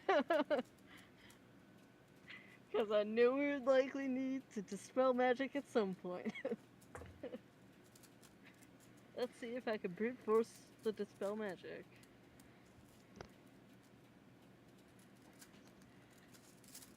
It's likely going to be hard because the level of at which this was the power necessary to cast that spell, but I can certainly try.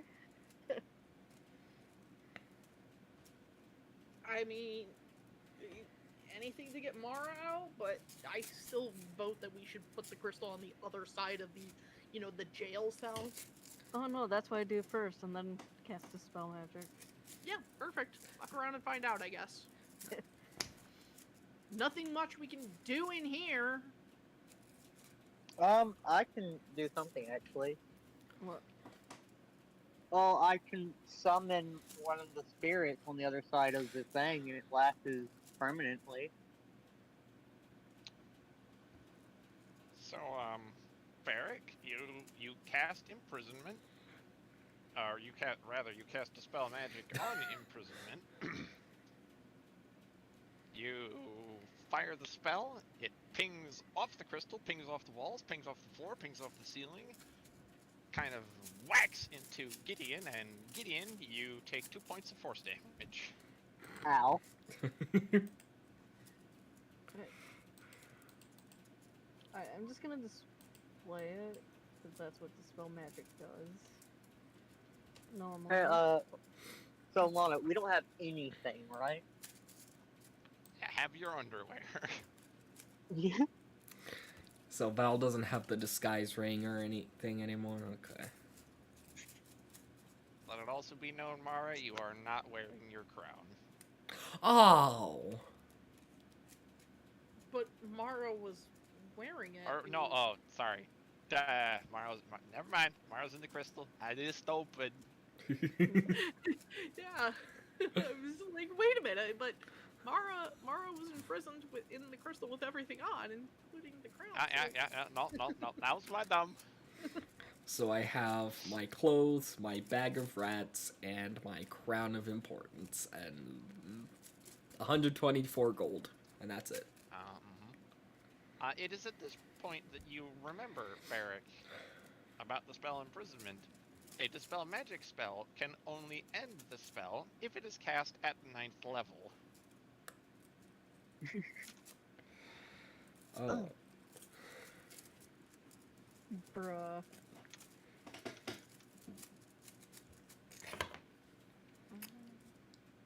Okay, throw me out then.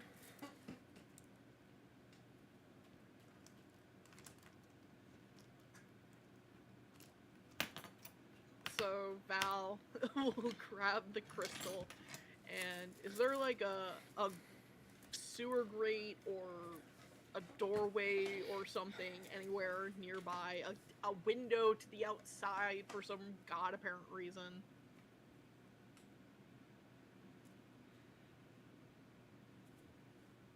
I mean, there's the cell bars.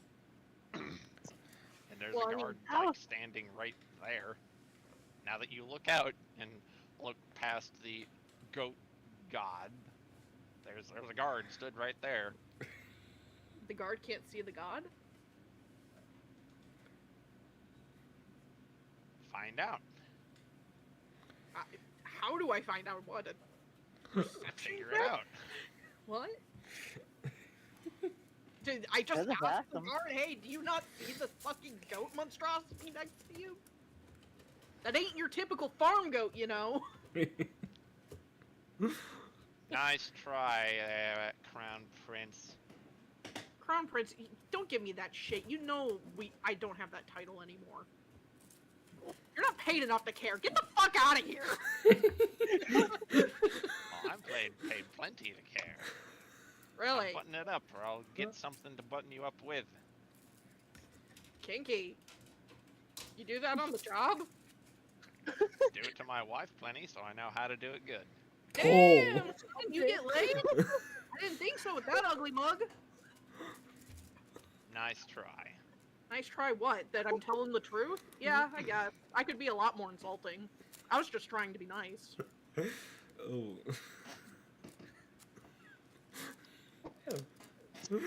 Damn!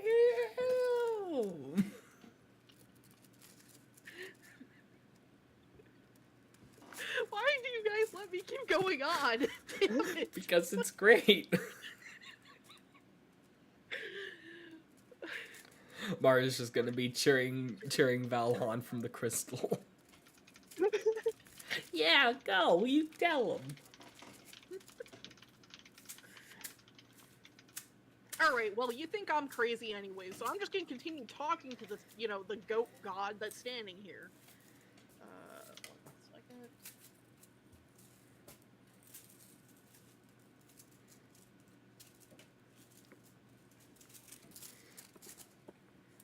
Val mid-sentence of saying that turns around as what does the party see before Val even sees it? Oh.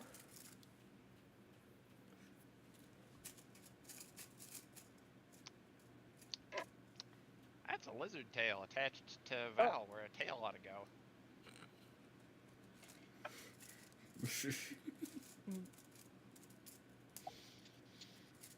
Cat looks at it, like, Varric looks at it, looks at the goat god, and is like, the fuck you do? It's like, what are you doing?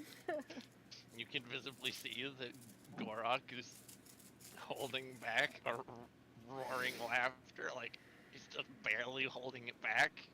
Can it? He starts bellowing with laughter and just go like.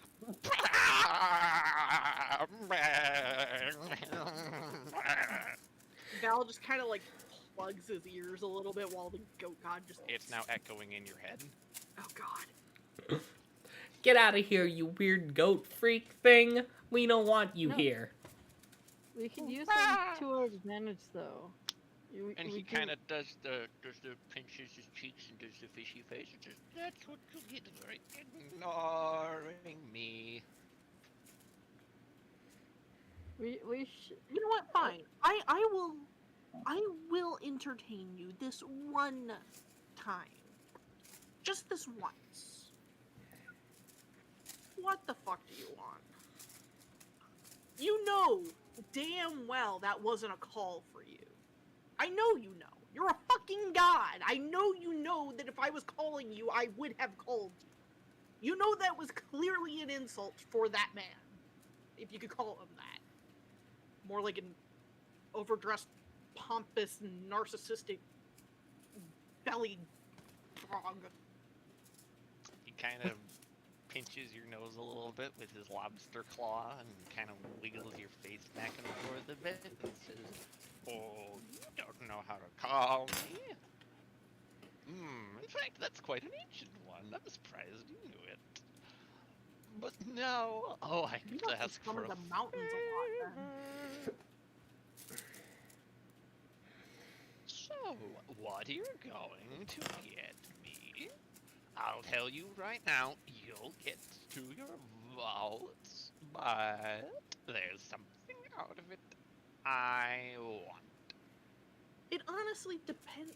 Can I at least know what the fuck it is you're gonna do with it? I don't even care what it is. I want to know what you're going to do with it afterwards. I don't care No. to know anything else. The Stalos, at least I can probably be on the assumption of the fact that he just wants some memorabilia from a time when he was around, I guess. You are an excuse this, and I mean this in the politest way that I can manage right now, are an abomination of something here. I can't wipe away a tear from one of his eyes. Oh, you flatter me.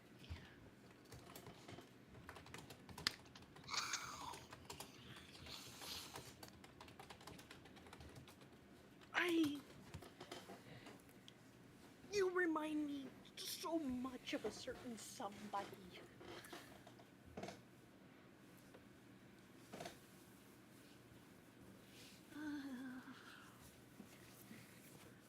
I fucked up. I fucked up bad. And you... Okay. Role play time, guys. You guys see the back of Val talking to this goat god as he's standing at the bars. And you see that he is slumped his shoulders. He feels and is giving off... He is defeated. He fucked up bad. And he knows that he fucked up bad. And he's gonna do anything to make it right. His shoulders slumped down. He's not really being boastful anymore. And he's gonna softly ask, what does he want? I want something very specific. It is a bell. It looks a bit like a cow's bell. What it does, you don't need to know. What I'm going to do with it, you don't need to know. All you need to do is get it. Do that, and I might help you. How do I get it, though? I'm trapped here. I don't have any of my armor, my weapons, my gear. That one's easy. To survive. You want me to participate in the challenge? Oh, it's the only way. You're a god. Can't you just turn the bars into snakes or something? I could, but that would be so... It's not going to be entertaining watching me run from here, grab my gear, run to the room, get your bell, and run out? Anthostolus those things? Entertaining. Sure. Not as entertaining as I want. Is that even achievable by mortal standards? Oh, yes. I mean, you did it during whole bit of you being captured. Oh, that was beautiful. That was unfair, and you fucking know it. Oh, sure. He's a villain. What do you expect? If he's the villain, what does that make me? Because I sure as hell don't feel like the hero. I got my friends locked up in jail, their freedom stripped from them right now, and they're about to participate in an ancient old rite that's fucking been dead for probably the last millennia. So tell me what part I'm the hero. The anti-hero? Because I sure as hell don't feel like that either. I feel like a villain fighting another villain at this point. He's looking at you very puzzled. Just sort of, like, reaches up with one of his legged hands, scratching at his beard. Isn't that what all heroes go through? Trapped, stripped of their things, trials. Seemed like a textbook hero to me. Meh. I guess. They don't know what they're in for. They didn't get a choice in doing this. And if you think you know me as well as you think you know me, you know that's a big deal for me.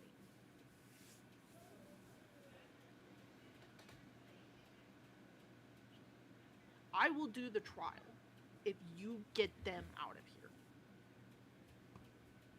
here. And that means Mara from this crystal. Yes, Oh, hi, I'm still that here. I can't do without making things much worse. But I can promise that they'll get out of here. Deal? Safely. Not dead. I mean, I could get them out of here dead and they'd still be alive. I can do confusing things like that. That would be pretty fun.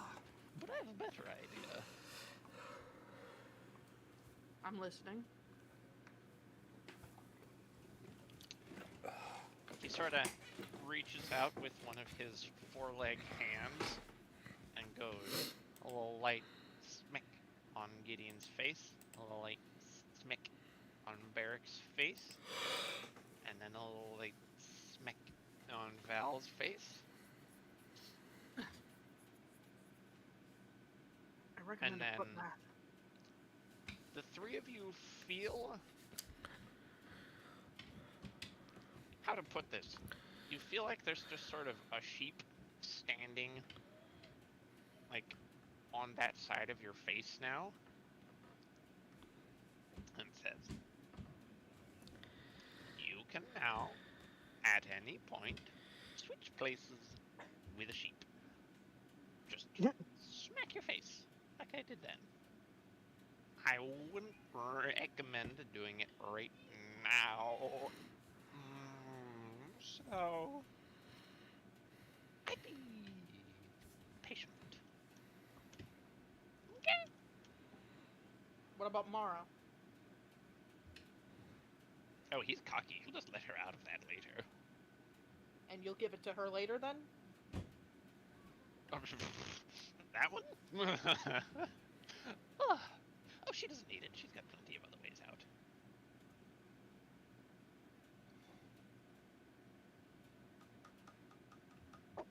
And I guess it's one-time use. Oh, very much so.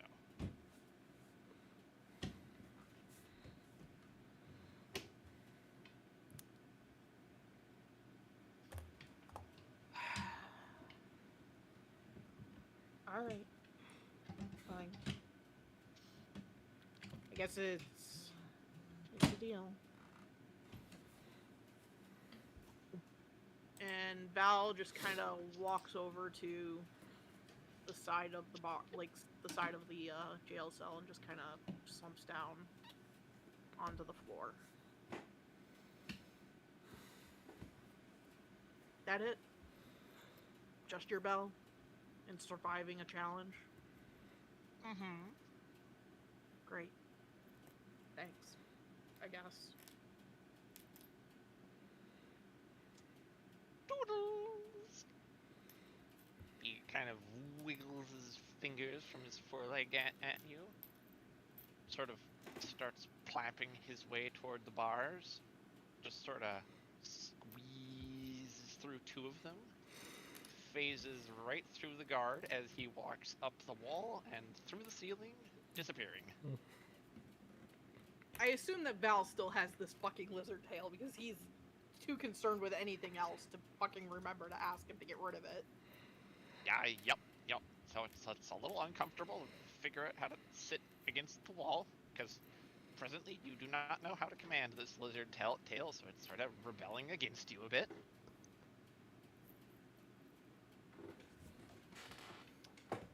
Yep. Just defeated, angry sighs.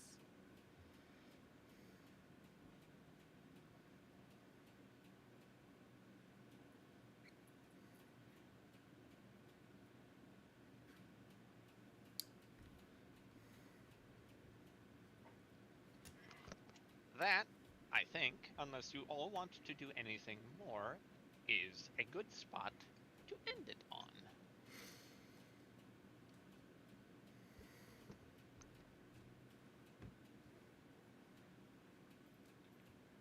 It's like, man.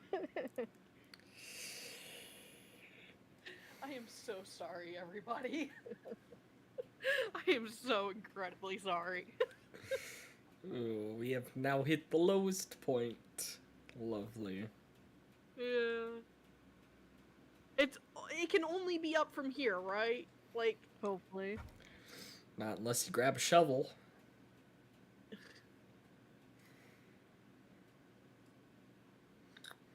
For all we know, Lana could be secretly the greatest sadist, and this is just the tip of the iceberg.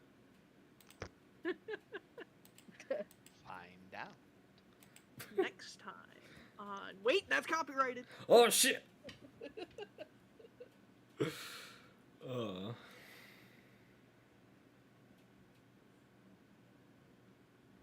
Wait. I remember.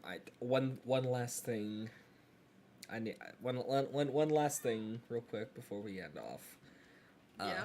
Mara, once everything has calmed down, she's going to speak and say, so does anyone know a snake guy? A snake guy... Like a person who looks like a snake? Well, he had the upper half of a human, and then Yanti. bottom half of a snake. Like a naga? Maybe. Or a... Yanti. Oh god, I'm gonna butcher the word. Liam... Nope. Lima? Lamia. Yes. Well, maybe, but, well, when we were at the party, there was this snake guy who was in among the guests, and he looked at me, and he smiled, and he looked kind of familiar, but I don't think I know who he is. Wait, that description sounds familiar. Do you remember what they were wearing? Although I guess that doesn't matter. He could have changed his clothes.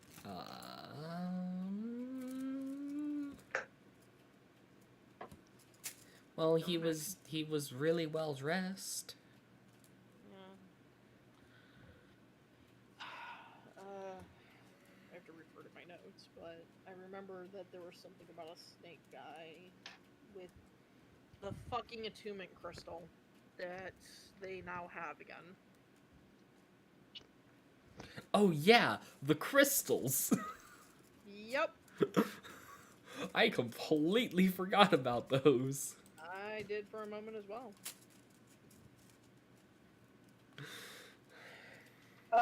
Question. Does Mara still have the statue on her? The dragon statue? I think she would have probably put that in the hole. Ah, man.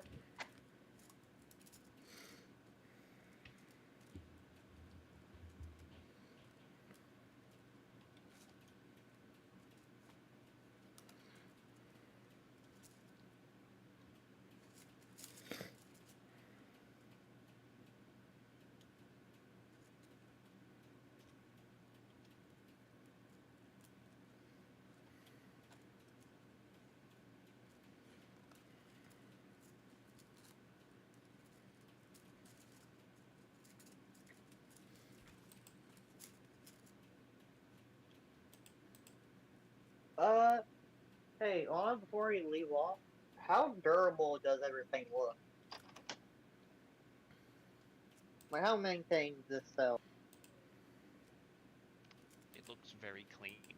No markings on the walls or any sort of like indents or anything. The stone looks fresh. The bars look recently oiled. Alright.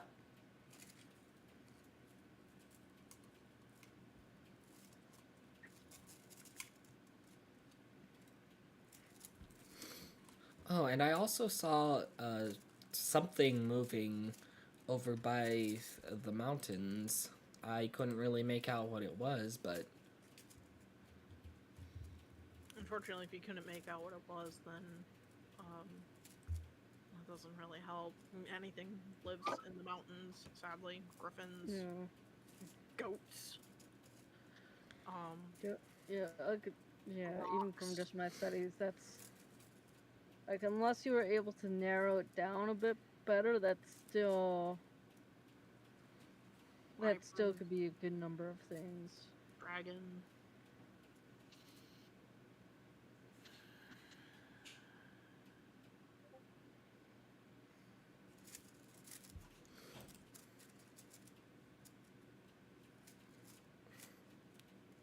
Are we gonna Shawshank Redemption our way out with Mara's crystal prison? We got a week to do this, guys. hey, Mr. Guard, can we get a poster in here? No particular reason. Don't worry about it. You're not paid enough to care.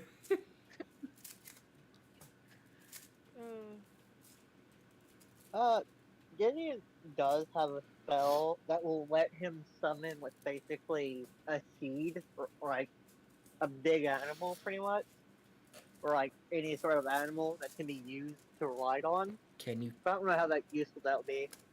cast Mhm. without your holy symbol? Yeah. I don't think this takes any like components. I think I'm just straight up cast If it. it, oh, I check for you. Use what? Find steed. Yeah, because it's verbal and symmetric. It doesn't take any components, or it doesn't take any particular item. Material. Yeah.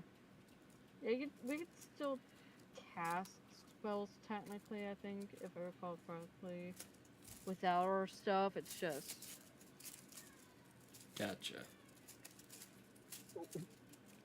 What if I summon a sheep? It's on the other side of the bars. It better be a ram. Just so yeah. it can ram, Yeah, it's like from what I can see, ram the guard. we could still cast spells without our essentially our spell casting focus.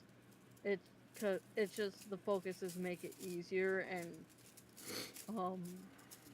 in some cases they replace some of the material costs of spells. Can Val Misty Step beyond the bars? Find out. Sure, why not? I have a week to regain it. Why not? Val Misty Steps or attempts to Misty Step beyond the bars.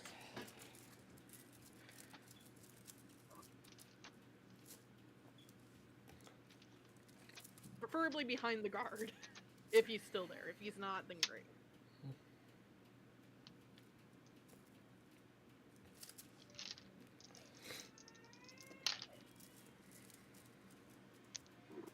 That is. What's your HP? Oh, God. 60. Okay, so you see Val turn into a mist.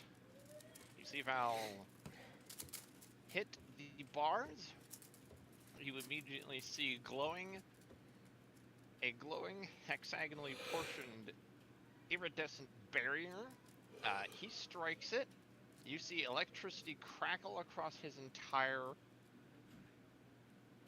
misty body, and he is immediately thrust back into a corporeal form, unconscious on the ground. at 0 HP. Oh. That was 70 points of force damage. Oof. Rip. Uh, I Immediately spare the Go ahead. dying. and Gideon follows up with lay on hand. Actually, no, cure wounds. I think I can do that without any material, without anything. Yeah, I'm pretty Yeah, sure. yeah. Cure wounds is verbal somatic. It does not require a material component. So you are able to do cure wounds. Did I have a Yeah. reaction when that happened by chance? I'll be right back.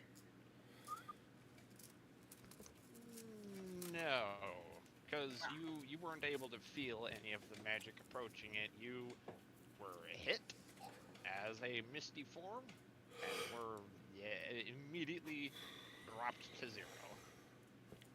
Lovely.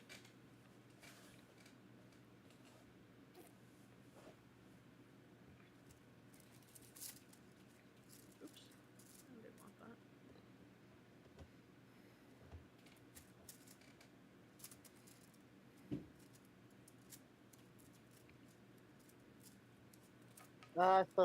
I'll do cure wounds thing. So I cast at normal or second level. I guess at first level work. All right, 7 I will HP. actually be saying we should not continue past this point because we are actually getting past our end time here. Yeah. Alright. Yep. Well, thank you to anyone who may have been watching the stream. I hope you enjoyed, and I hope to see you all next week. Goodbye. But